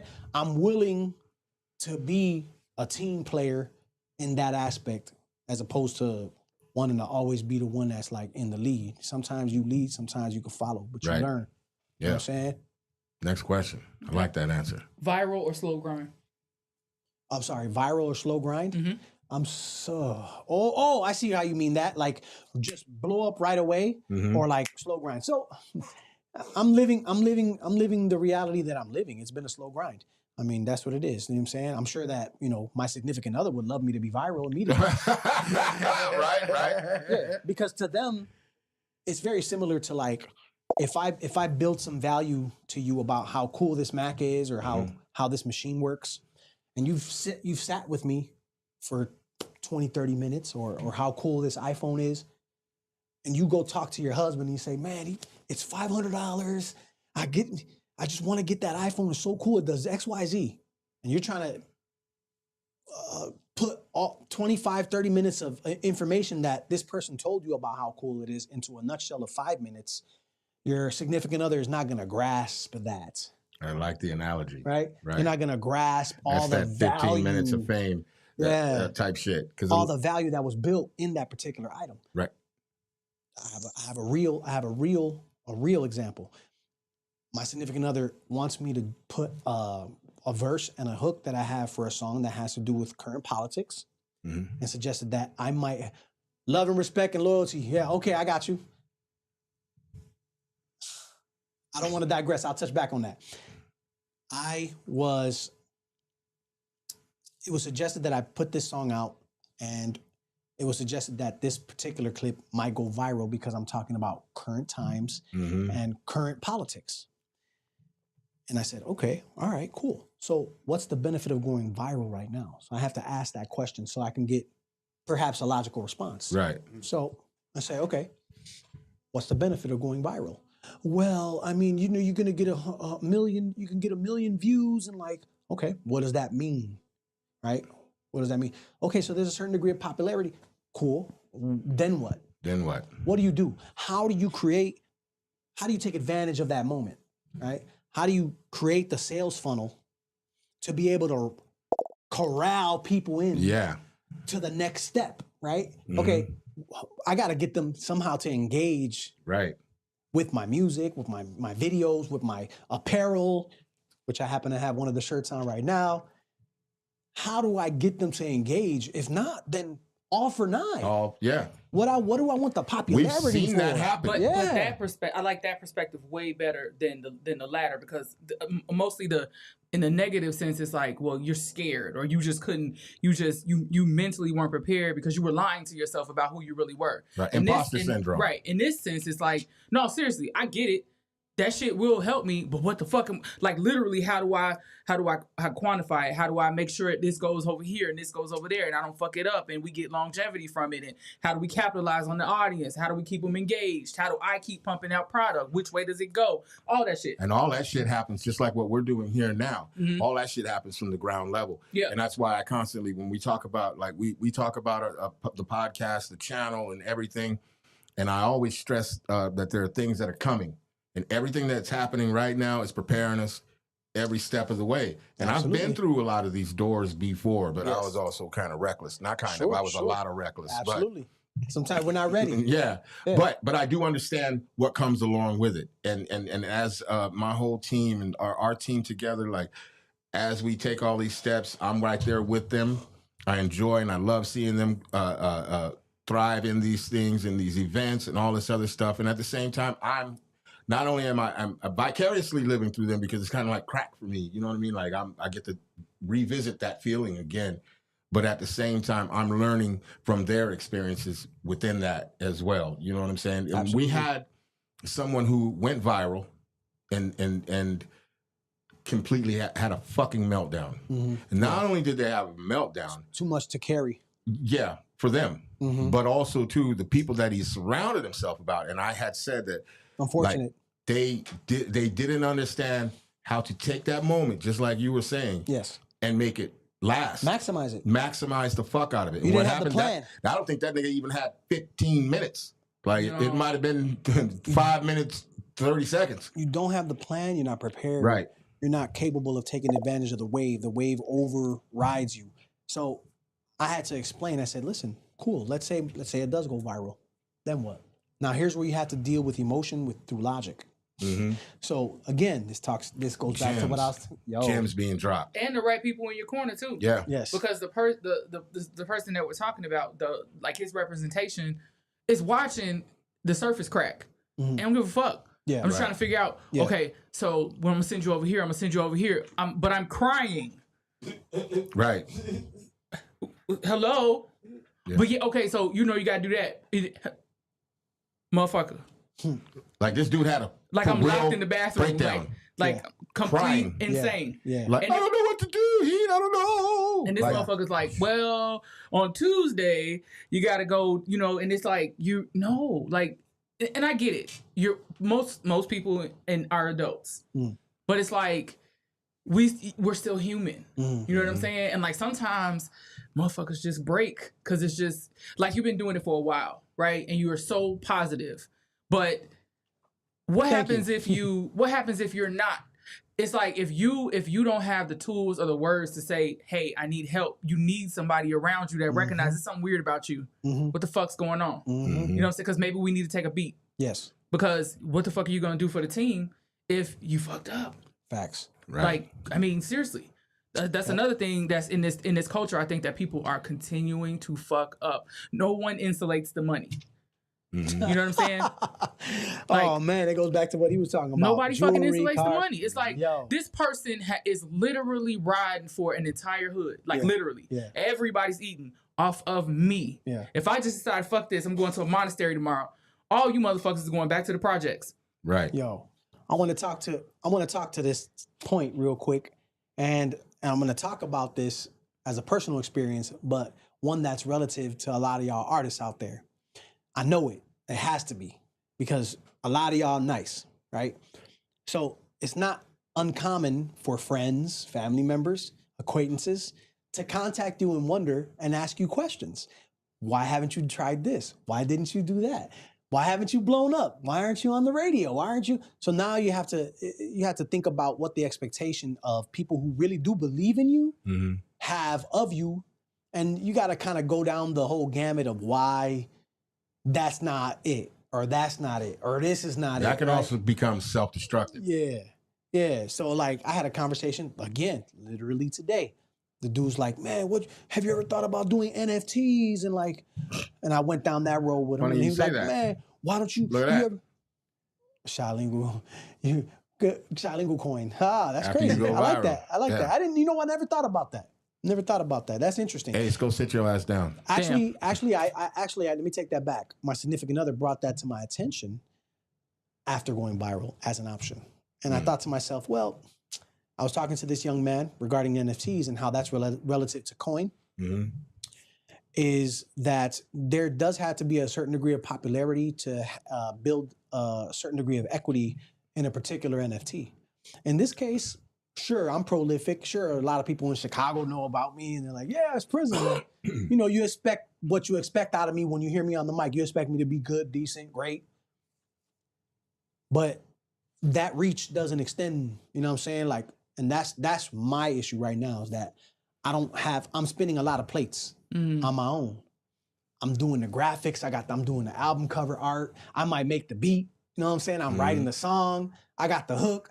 I'm getting everybody's vote. Yo, send me the vocals. So now I'm taking the vocals. I'm importing them into Pro Tools. I'm doing a little reference mix so everybody can listen to. I'm sending that out. I'm working.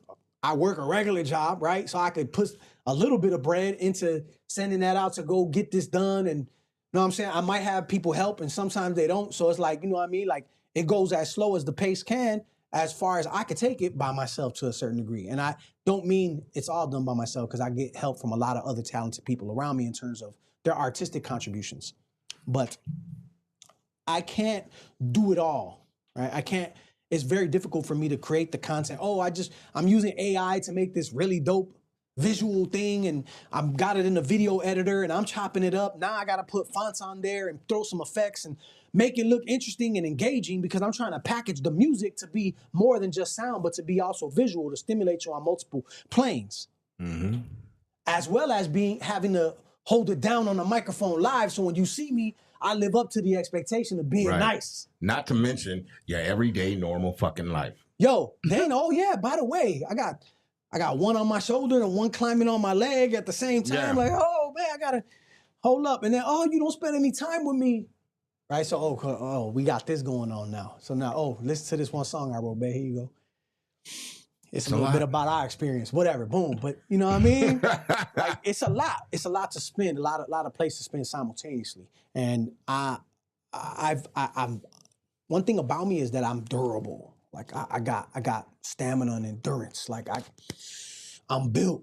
Like that's the one thing that hip hop will do too. I break through. You know what I'm saying? If it's anything that I've learned in hip hop, it will make you durable. Yo. And ready for the battle, ready for the fight, and ready for everything. Because like when I was talking to you earlier, like I told my son once when I quit drinking, he had came in and I was making a beat and he said, "Oh, I see you, Pops. You're knocking the rust off." And I said, "I'm not knocking the rust off. I'm barely scratching the surface of what my potential could have been and where it is." I you know what I'm saying? That. Yes. And I said, you know, I was able to be successful in music. I've made money, traveled, done all that shit with this much focus. Yes. Now imagine what the fuck I'm gonna do. I know exactly where you're gonna get at. Yes, absolutely. What the fuck I'm gonna when do you really dial in. When I'm dialed in. Yeah.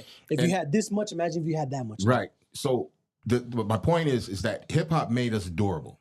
It made us ready for the fight. It made us ready for the battle. It made us fucking warriors. You know what I'm saying? When it comes to this shit, that's why earlier when I had said, when I was thinking about it, I was going to get my coffee about like, it's like being married to the mob or something. You know what I mean? Because like once you in, you're in. Yo. I can never not do this. Yeah. And I'm ready for the fight. I'm ready for the battle. And I'm ready for everything that comes forward in my direction as far as all of this shit is concerned. You know what I'm saying? But this is the plus and a minus for me. What you're explaining and where I'm at and how that's relative is that drive that I was talking about, like how I'm built, I break through barriers, I go through walls to get it done. Yeah. But that's also like bullish, right? So like there's a cumbersome nature to that. And there's also a time to utilize finesse and grace. That's why you gotta right. and be a matador. Yeah. Know what I'm saying? So like as I've gotten older, Why you laughing? yo, Because you know the isms is about to come out because you got to finesse the pussy sometimes. You really do. You really do. Sometimes it's like that. Yeah. I mean, I put it on. does enjoy being finessed. Yes. I put it on does. one time where I thought I wasn't doing enough. One individual was being quiet. I wasn't sure I wasn't getting the reaction I was getting that I expected that I was supposed to get for the work I was putting in. And I'm trying to be too detailed because I might have somebody on the other side peeping what's going on, but y'all don't understand the subliminals. I'm digging it. Feel me?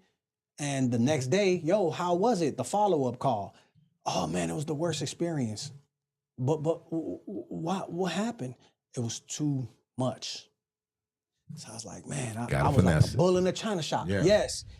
But I didn't know because I wasn't getting the audible signals that I thought I was gonna receive. Mm-hmm. So I was overcompensating. Right.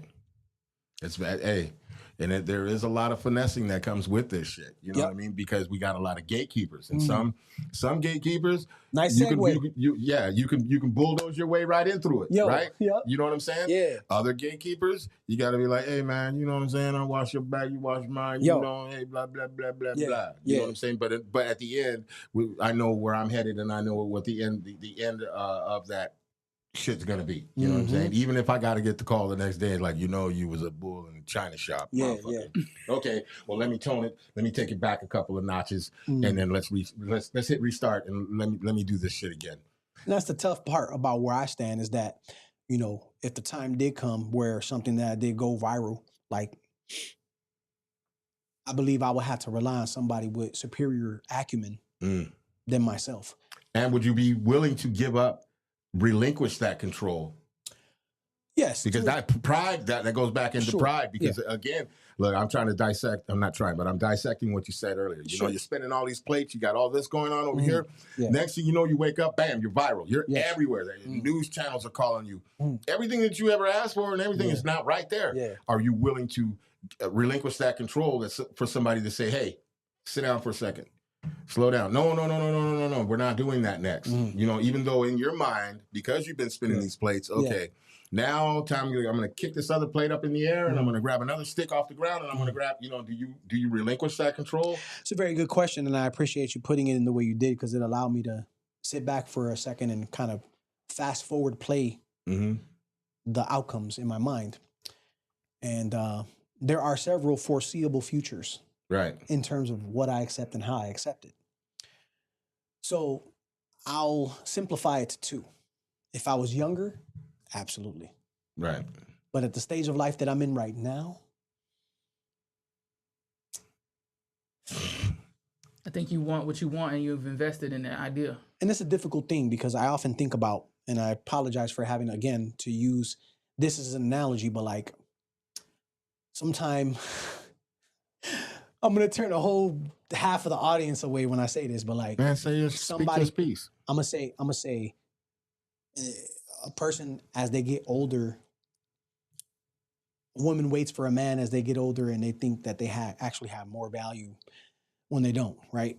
Because they're older now. But a man tends to catch their stride as they age and get older and become more financially viable. I might think that I have choices because of who I am and where I'm at in this stage in my life. But the reality of it is that I'm just not as quick to move on the whims of what someone else's perception of what's going to be what I want to be, if that makes any sense. Essentially, what I'm trying to say in a simple sense is when I was younger, I would absolutely say yes and relinquish that. But at this point in time, I would have to assess the situation because there is only a certain degree of bend that I can make backward. Right. Before I no longer agree with how the situation is. And I'm willing, again, this goes back to what we were talking about regarding Drake and like being in his body and enjoying all the things that he has. That could be seen as you bullshitting. Right. But as I sit here, I'm not so excited about being in another person's reality. I'm perfectly cool with waking up and being who I am. Right. The compromise tastes very different as you get older. Yeah, Absolutely. compromise tastes different. It does. Yeah. Prism is a legend in the shy. Much respect. DJ Real One. Yo, DJ Real One, thanks for tuning in. This is one of the hardest working men in Chicago. He also works on the MPC X. He's done beats on the Morlock Crew album, volume 2, 3, and 4, actually. He's been with Nice. us for a long time. And back in the days when I was a young Padawan, he had me on, what was it, WLUW or WNUR? Back when I was a young Padawan in the early 2000s, thinking I was doing something lyrically, like, you know what I mean? But he believed in me. He's like, I'm finna bring you out to the radio station. In fact, that's how I met Juice. I was at Brother L had me on the radio station because I used to mess around with a group called the Radic Static. And like they brought me into freestyle and JU was there. And that's how I encountered him the very first time. We were both very, very young. I was Nice. probably in my late teens to early 20s, This perhaps. man talking about experience right Yeah, here. yeah, going way back. Morlock Crew, salute. Salute to you, DJ Real One. Brandon Weston. WCRX. WCRX, thank you very much for that clarification. I've been meaning to ask you that. He actually did an album with another MC that's been in the spotlight more recently, Mr. Misfit. Oh, that's my man. Yeah. Yeah, he did an album with Danny. him. We love you, Danny. He got an album with him. Hey, put that record up. Put that record up in the comments so we can see what the title of the record is. I think he produced the entire thing, if I'm not mistaken. So yeah, so you know what I'm saying? Mr. Misfit, that's my guy. That's another dude that also does his artistic contribution to what it is that my overall vision is. And he's I got appreciate great, that. man, I love him a lot because I love his work ethic. I love that he has his lane. He stays in, not that he needs to stay in his lane, but he's in his lane. He's found his comfort zone and he's comfortable with that. That's what, And that shit is so dope to me. That shit is dope. Dope as fuck to me. Yep. Go ahead, give him one more because I think we need to get some bars going. Oh man, I got a sore throat all of a sudden. Man. Is the hype man? That cold weather Is the hype man still needed in hip hop? came back. I'm gonna speak from the perspective of Prism and the Network Crew. So the Network Crew, a lot of Chicago hip hop know about us. Mr. Misfit, Greet and Build EP. Yes, sir. And you did that whole thing. Am I correct or not? I need that response. Yes, the short answer, yes. I would, it doesn't need, but I prefer. And I don't mean it in the sense that I individually need a hype man. I could carry it because every time I write a rhyme, I write it and I iron it out, so to speak, so that when I get into the booth, I might not get it in the first take. It might take me 4. It might take me 20 or 30 takes, but I'm gonna get it in one shot. Right? I don't know. Don't punch me in. Just start me from the beginning. Wait, you know what I say? Whenever I record with somebody, they get mad at me. But the truth is, there ain't no punch-ins on stage. I'm saying. That is my motto. There is no punch-ins on stage. You wrote it, motherfucker. Figure it out. But this, I'm not punching you in. But this is a degree of experience that I have obtained from being on stage from a very young age. He said yes, bro. Yes, sir. Yes, sir. That's good. I just wanted to make sure that I clarified that as well. I appreciate you, Real One. I know you busy. You probably at the office making that bread so you can, get your next beat packs and get some more vinyls. This man be all over the world. He goes over to Asia to buy wax. Right. To get exclusive sample chops. Like, come on, bro. I appreciate you. That's what's up. Anyway. Salute to that. Let me give him the goddamn air horn to that. That's from one beat maker to another and one producer to another. Salute to you, bro. So the goal is not to make punch-ins in the course of recording the verse. I'd like to try to get through the verse in its entirety. Doesn't matter if it takes me 20 takes to do it. Typically, I'm efficient, but there are times where the skill craft and the delivery is a little bit more, the difficulty level is higher in terms of how I wrote it. So it might take more takes, but I'm trying to get that done in one take so that I can carry that off onto when it is time to perform it in real life. So with that being said, can I do it without a hype man? Well, I've routinely done it without a hype man. Right. But when I have the crew and we in tune, I don't mean, because we got 2 iterations of the Network Crew. The Morlock Crew don't really perform as much anymore because my dudes, they got professional work environments that they don't want to be like, oh, we saw you. Right. You know what I mean? Like, so with Network Crew. I was just about to ask you to explain Network Crew. Yeah, the Network Crew, Monsoon. He got his podcast too, the Shits podcast. But he's consistent. Like he's nice and his delivery is very deliberate and it doesn't go over your head. I wish I had it. I'm wordy and shit. I was trying to fit more words in the pockets. Right. He got that, but he's very like his formula is very much just like boom. It's like silk. It just goes in your ear and you get it. You don't gotta be rewind that K dot. Like Right. no, you get it. You got Colossus. That's a silky Q-tip. Yo, Colossus, he's in a professional environment right now, so he chilled, laying back. But you know, every now and then he might make a guest appearance. Bruce Black from Liberia, Africa, who can give you the patois, who can give you the reggae vibe sound. He could give you the Afro sound, but he got that East Coast too. Right. Where you like, yo, where you? Oh yeah, you know what I'm saying? I spent mad years on the East. You got Ill For Real and Streetwise, but you also got our producer, Mark G, again, working on the MP, now working on Machine, a sample-based producer. But overall, to get to the answer to your question, when we are on stage, there are two iterations of the network crew. There's one that is very rehearsed, and there is the one that is not as rehearsed because we take for granted the fact that we know our material, or perhaps maybe we've done the material so many times, we probably need to do some new stuff to be excited about. Right. Get a little lazy. Yo, but when we're on point, right? I know these dudes' lines. Like, I know they lines. Like, I'm power barring their final piece of their rhyme. Like, it's just hitting, and they doing it to me. And I'm in front, and I'm rhyming, and I'm the only light skinned like up in front. And at the end of my verse, they grab me by my shoulder and they lifted me up because they know it's like a cue, but it's nothing we rehearsed. They just a trend. They know this. Like, we in sync. Right. They just grabbed me, boom, by my shoulder, and it lifted me in the air. The essence. We be rocking. Like Spliff and Busta Rhymes. Yo, we be rocking. Know they don't realize, there's no way in hell they rehearse that shit, but they're so in tune to what they do that it's flawless. And that's the thing. We know each other's material very well, but we happen to perform it better when we do the due diligence of rehearsing. I suggest the same for everyone out there who does have that crew. Rehearse your shit. Rehearse it. Get it tight. And this way, when you have your team with you, man, that vibe, like the energy is transferable. You give a certain degree of energy to the audience. The audience will then, believe me, reciprocate that to you, which will then elevate your stage presence and performance even more. Because some people need to have Hennessy to get on stage, and some people need to smoke before they get on stage, or do a couple push-ups before they get on stage.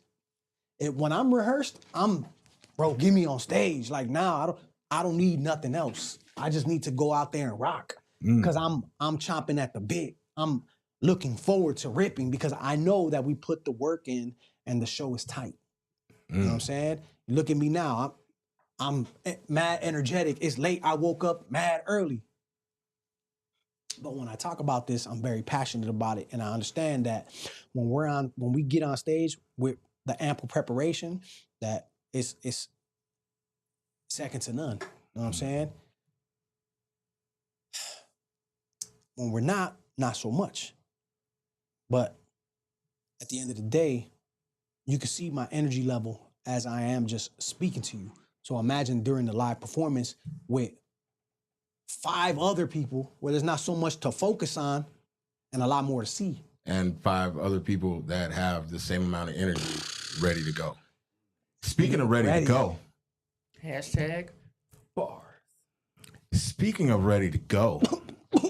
Oh, you're not feeling well? Man, it's like secondhand smoke. Hey, listen. I got some cough drops, goddamn. I've been waiting on this part all night because I've been privy before anybody already. So, in order for me to be comfortable, I need sunglasses. Let me put my hoodie on. Hold up. Let me get a beer. Listen, I'm going to light my cigar right quick. A beer in a frosted mug. Listen. Yo. I hope you motherfuckers what kind of chemicals ready. You got in here? Just juices and berries? Listen. Hey, we're about to get into this shit. Them curls look nice though, all right? Hey, real talk. And it was soft. I don't know what's going on over there. It wasn't like. But I'm preparing you people right now. Came through. He said, "Once you come through and put one of your gnarled fingers." Shit. And with that being said, bars are in order. I said bars are in order. I love it. Them curls. That's what I got. If this was jail, motherfuckers would be locked up. Bars are in order right now. Damn. Let's go. Let me hear it. Let me hear it. Uh-oh. Mic too hot? I'm trying to get a tempo just by the sample real quick. Let me see if I can get the tempo by the sample when the beat drops.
UNRAP podcast. Any MC step up, I whip that boop. My son might be watching.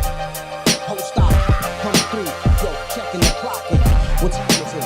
Yo, I'm rhyming it. Coming off the top of the dome, spineless kids. Try to step, I break backs like Bane. Batman.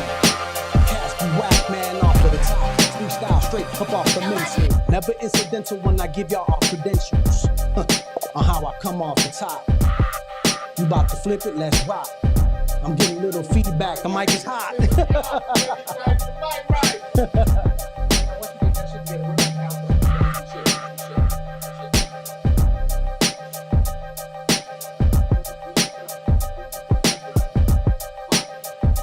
That's all right, that's all right.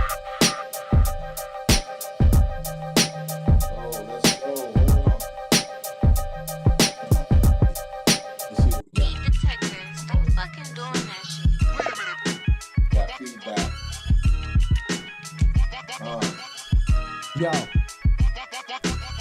when I hit the stage, I magnetically attract the crowd, and my lyrics will cause you to interact. We move in unison to the pulsation of the track. It's scientifically proven, not opinion, it's a fact. I'm a scientist, trying this to try fists in your iron lips. Oh my, you crying ish, my bad. Started turning it into a hood rhyme. Everyone's supposed to be having a good time. Look around, got some of the illest lines you could find in the shot. Top 5, if you alive, you would shine. So take notes, PR is shy lingual. It's a mixture of urban intellect and bilingual. I'm a pioneer. If you ain't know, buy a single, mix linguistics with the elements and intermingle when creating something new and original from the shy. Humble park, the place where I live and perhaps die. I reflect the uniqueness of what I see within my eyes, then create images, one of the best. So gon' try to replicate my ability. You won't be the first. Imitation is a form of flattery, gonna disperse like me. With a tight verse, not likely. I might be nice and slice precisely. Take you out instantly. Tired of mimicry. Listen to each bar, flow, cadence, and symmetry. The delivery, no you feeling me, blame me, killing me. Simplicity of their rhymes. It's basic elementary, maybe it's meant to be. Rhyme alike. ABC, 1, 2, 3, EFG. My lyrics be like Jet Li. Matter of fact, boost, I'm getting loose. Give me the boost. The jump into the crowd, get loud, and then poof, I'm gone. Share the energy, keep me strong. I can go all night long on the track. Matter of fact, we getting a little feedback, and the beat's slow, so I don't know if I'm on beat, but I'm still coming through with the ill, sweet Freestyle from the street. Listen, the mic is fucked up right now, but it happens. Here, Shit you happens. know what? Let me jump on this one real quick. Or that one. Go ahead. Okay, let me hear this track. Yo, let me hear it. Let me hear it. Hold on, let's make some adjustments. We making adjustments, goddammit. Deactivate this one real quick. Let me get into that one. It's cool. I'll project. I gotta tighten it up. This the one hot right here. Yeah. Yo, now let me hear the beat a little bit more, cause it been mad low, and I'm like, yo, am I talking over it? I can't really catch it. Yo, lyrically spitting the spar, spitting and flipping the hard, gripping the star, gripping the mic like a sharp blade, lead you amaze the art.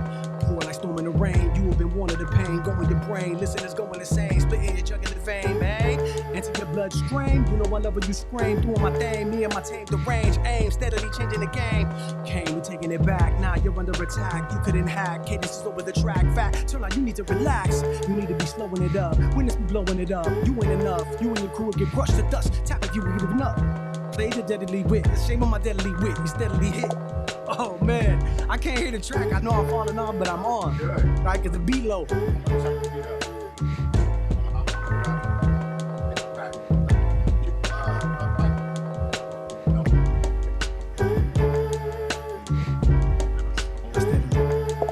Heat detectors fucking doing that shit. Different track? Wait a minute. Alright.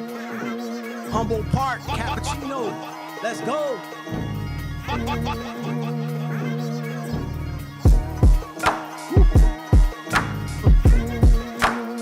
gonna give y'all my first rhyme. Hey!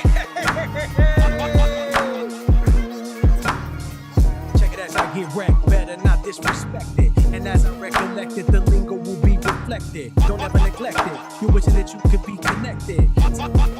Pumping up your body every time my shit so fucking divine. The skills will never decline. The lyrical lingo never cease to amplify and be mine combined. Slamming beats coming from my streets, so this is sweet. I wanna roll up some sex to me. I would just pass me the sheet on the text. Now you know if I'm talking about rolling up in the sheet, that's a throwback, right? On the text beat with a true rebel eliminator, a demonstrator, taking cats out worse than this Schwarzenegger Terminator. Look at the references, Schwarzenegger Terminator. That's throwback. Yo, Humboldt Park, Cappuccino. The first rhyme, I remember that. And the thing is, I didn't even know what bars were. Okay, here's the beginning and that's the end. Oh man, making me go deep into the mental Rolodex, man. I don't know what to pull out. Pause. Alright, I can tune into this. Yeah. I just need a little more volume on the beat. How would you feel knowing that you ain't got no place to go? Sick and you tired, walking in 2 feet of snow in the gold. You wouldn't know, in between jobs, needed some loot. A man devising a plan to co-made a leather in this type of weather, just sleeping up inside an Astro van. That was me. I started a job that paid me some cash. David, the guardian angel, thank you for letting me take a bath in your house. Jay Lee for putting some food up in my mouth. She working at KFC, she would bless me when she would get out. The family bonds will remain strong, built through friendships. These are my eyes, the brokest guys actually been rich, knowing that someone loved me. Don't see no one to hug me. Thanks to the Lord, we're feeling ignored, cause times is looking ugly. Don't leave me, deceive me. My family don't believe me. Now they're astonished by Thomas's presence. I promise whenever they see me, I have forgiven the doubters, but never forgotten the ones to deceive me. Nobody knows what the future holds. Its goals I am still achieving. I'm talking about regarding not knowing it. Goals I am still achieving. Nobody knows what. My bro, one of the best to do it. Off the top of the dome, Humboldt Park, at its finest. PR Parade, let's go. DJ Real One, much love, bro. I appreciate you listening in. Heat detectors don't fucking Yo. doing that shit.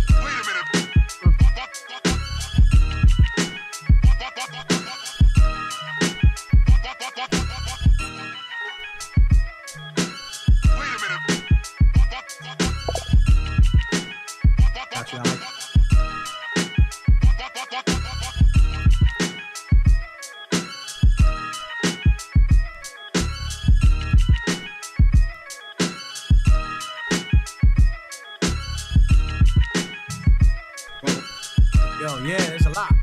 I'm writing a bunch of stuff, plus I'm trying to get in that.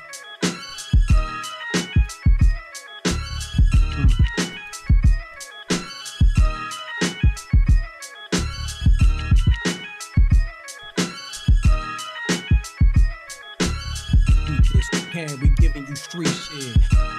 Flipping this heat, bitch. Freak this track, my grip and I speed lid. Flossing ass cast, still tickets a sweet lid. Take that. All of your records, I break that. Whether you're conscious, whatever, I take that. Laid back, making you thinking I'm fake jazz. Paid back for the path that you walk and I paid that. With my footsteps, shorty size 10 and a half. Disrespecting, I'll be collecting my foot out your ass. Just empty bags of the tro and broke. Clash your whole class of thugs, my niggas roll past, slow fast. Slow up, we roll so quick. Raised by the streets, how we do, you know, so sick. Yo, the ghetto is within me, yet I'm so focused. It's just literature I'm giving you, OGs wrote this. Come on.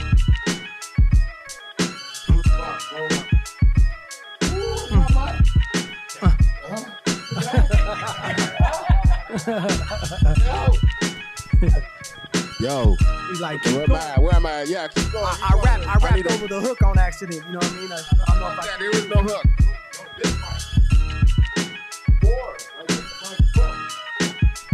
Oh, shit, I'm on.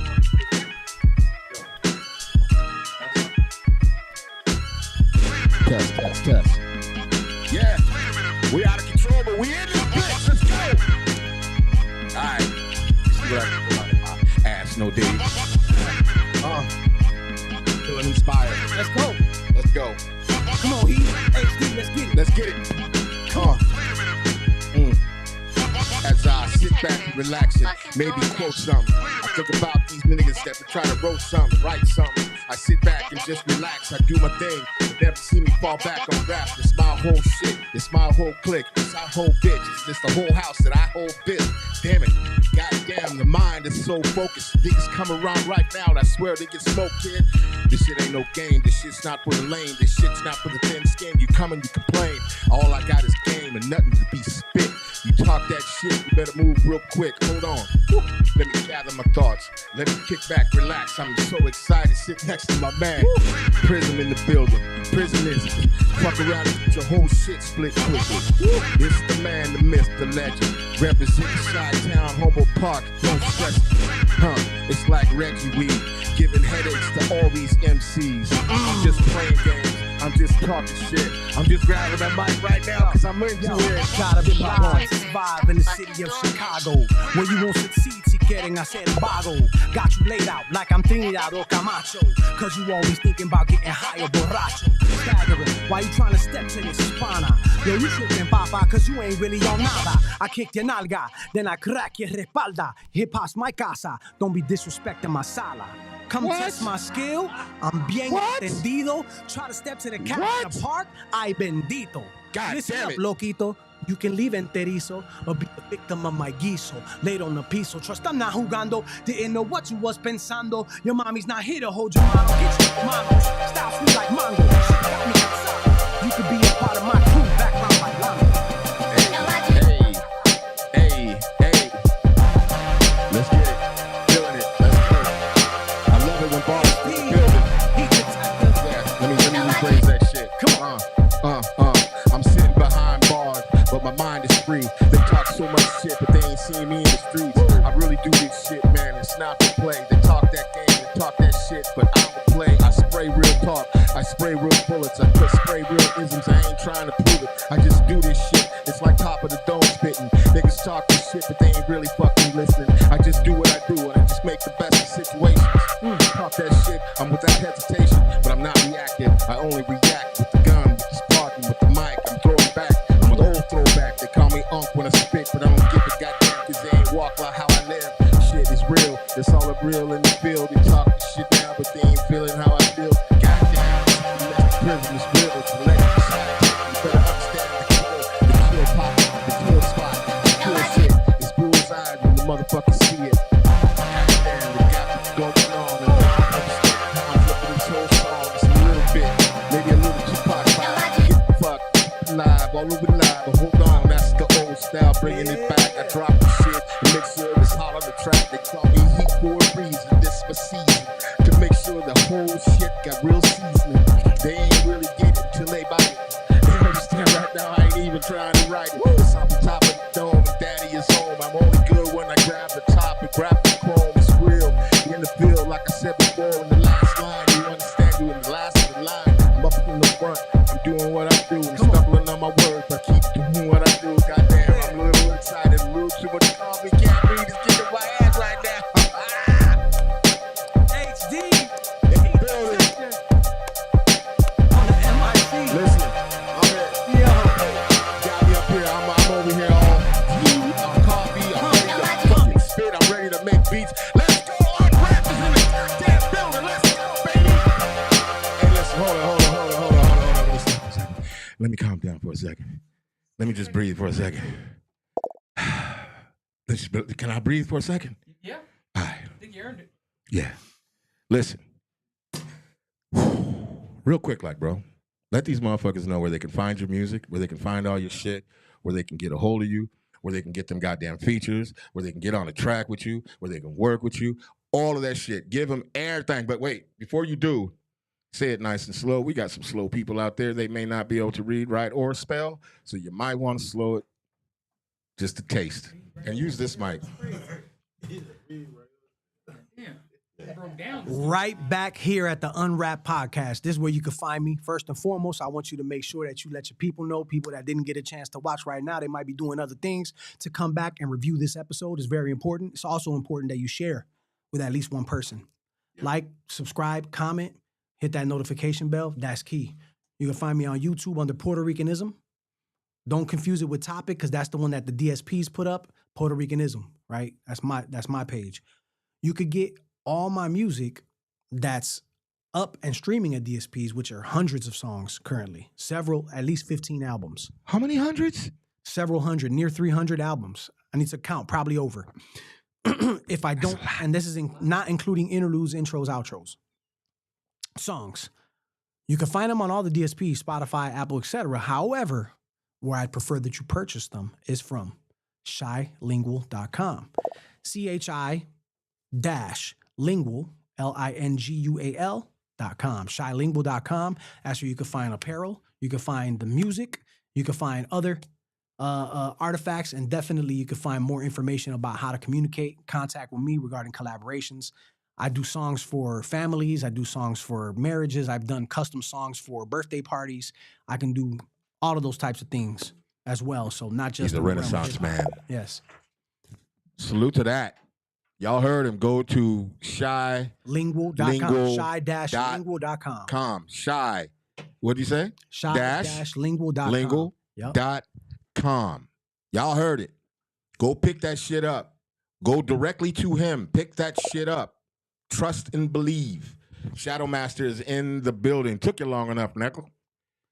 Shout out to you, Shadow Master. Shout out to 606 Chicago. He says, my brother. Hey, Shadow, so you know, since you're here, I can see the fonts on the screen. So when I'm writing long text, you better be able to read what I'm talking about. He was like, man, what does it say? Nah, man, I can see it from here. Shadow Master MC, my brother. And I can tell you right now, there's 6 or 7 exclamation points even. Yeah. Come on, He calling you out. He calling you out, Brody. Calling you out. It's facts. But shout out to you. Thank you so much for being on the show. Thank you for giving me a platform. Epic as fuck. You dropped nothing but knowledge, real shit. And you know, the thought is that the knowledge that you dropped today is going to inspire and build somebody up, and they're gonna take what you said and move forward and be great. I've taken so much from hip hop. All I'm doing is just depositing back in. I love that analogy. I really do. I really do. And I really honestly appreciate you coming through. It's been an honor to finally meet you, because I've been in the room with you multiple fucking times, and I've never spoke to you. It's an honor being here. Yeah. The past guests, if that's any indication, you know, that's a tough act to follow as it is already. Yeah. So I'm very happy that I was able to get on the platform and, you know, just share a little bit about my story. So thank you very much. And thank you very much as well. Yeah. It has been an honor. Sharp and on point. For real. It has been an honor. And this shit has been epic, like I said it was. And if you don't believe it, go back and watch the shit, because I'm going to watch it again tonight. Shadow Master said that shit was too long. And I just got glasses. Man, stop making excuses, bro. Just read the shit. Nah, we love you, Shadow. Hey. You and I, and 606, J Norm, Yes. Ken Solo, 606 Chicago, man. And Peepa, and check out Mic Drop every Wednesday at 8:30. Dope show, music video Absolutely. review show. He was just on. He just had dope ass song on there, man. Bars on top of bars, and he was flexing, dribbling on top of that. Oh, What the fuck? who won it? Yeah, he said who won it. But again, great show tonight. Like and subscribe. Donate to the channel. Help us keep the lights on and help us to keep great content coming in, because we ain't stopping. You know we ain't stopping. And I say that for a fucking reason. You know why I say it? Stop fucking doing that shit. Because we are the coolest in the motherfucking city. I keep telling you, Chicago, stand the fuck up. You know what it is. Stop playing with us. Wait a minute. Yeah, that part. Chicago, stand the fuck up. UNRAP in the building. Hey, yo, who made this beat? Oh, that would be your man, Sneaker Tester. Woo! Ha. We'll be back at it like crack addicts next motherfucking Friday at 8 goddamn 30. You already know what it is. It's UNRAP, baby. It's UNRAP, baby. It's UNRAP, baby. You know what I'm saying? Y'all get in tune or get knocked the fuck over. We ain't playing. We in the building. Salute to everybody that tuned in tonight. Salute to Prism showing up and showing the fuck out. Listen, we done switched the mics around. We did all kind of shit tonight. Shit was cold. Adaptation. Yeah. Like I said, we'll be back again next Friday. We'll be back at it like crack addicts. You already know what it is. This has been UNRAP, baby. And we about this bitch. Peace, nigga.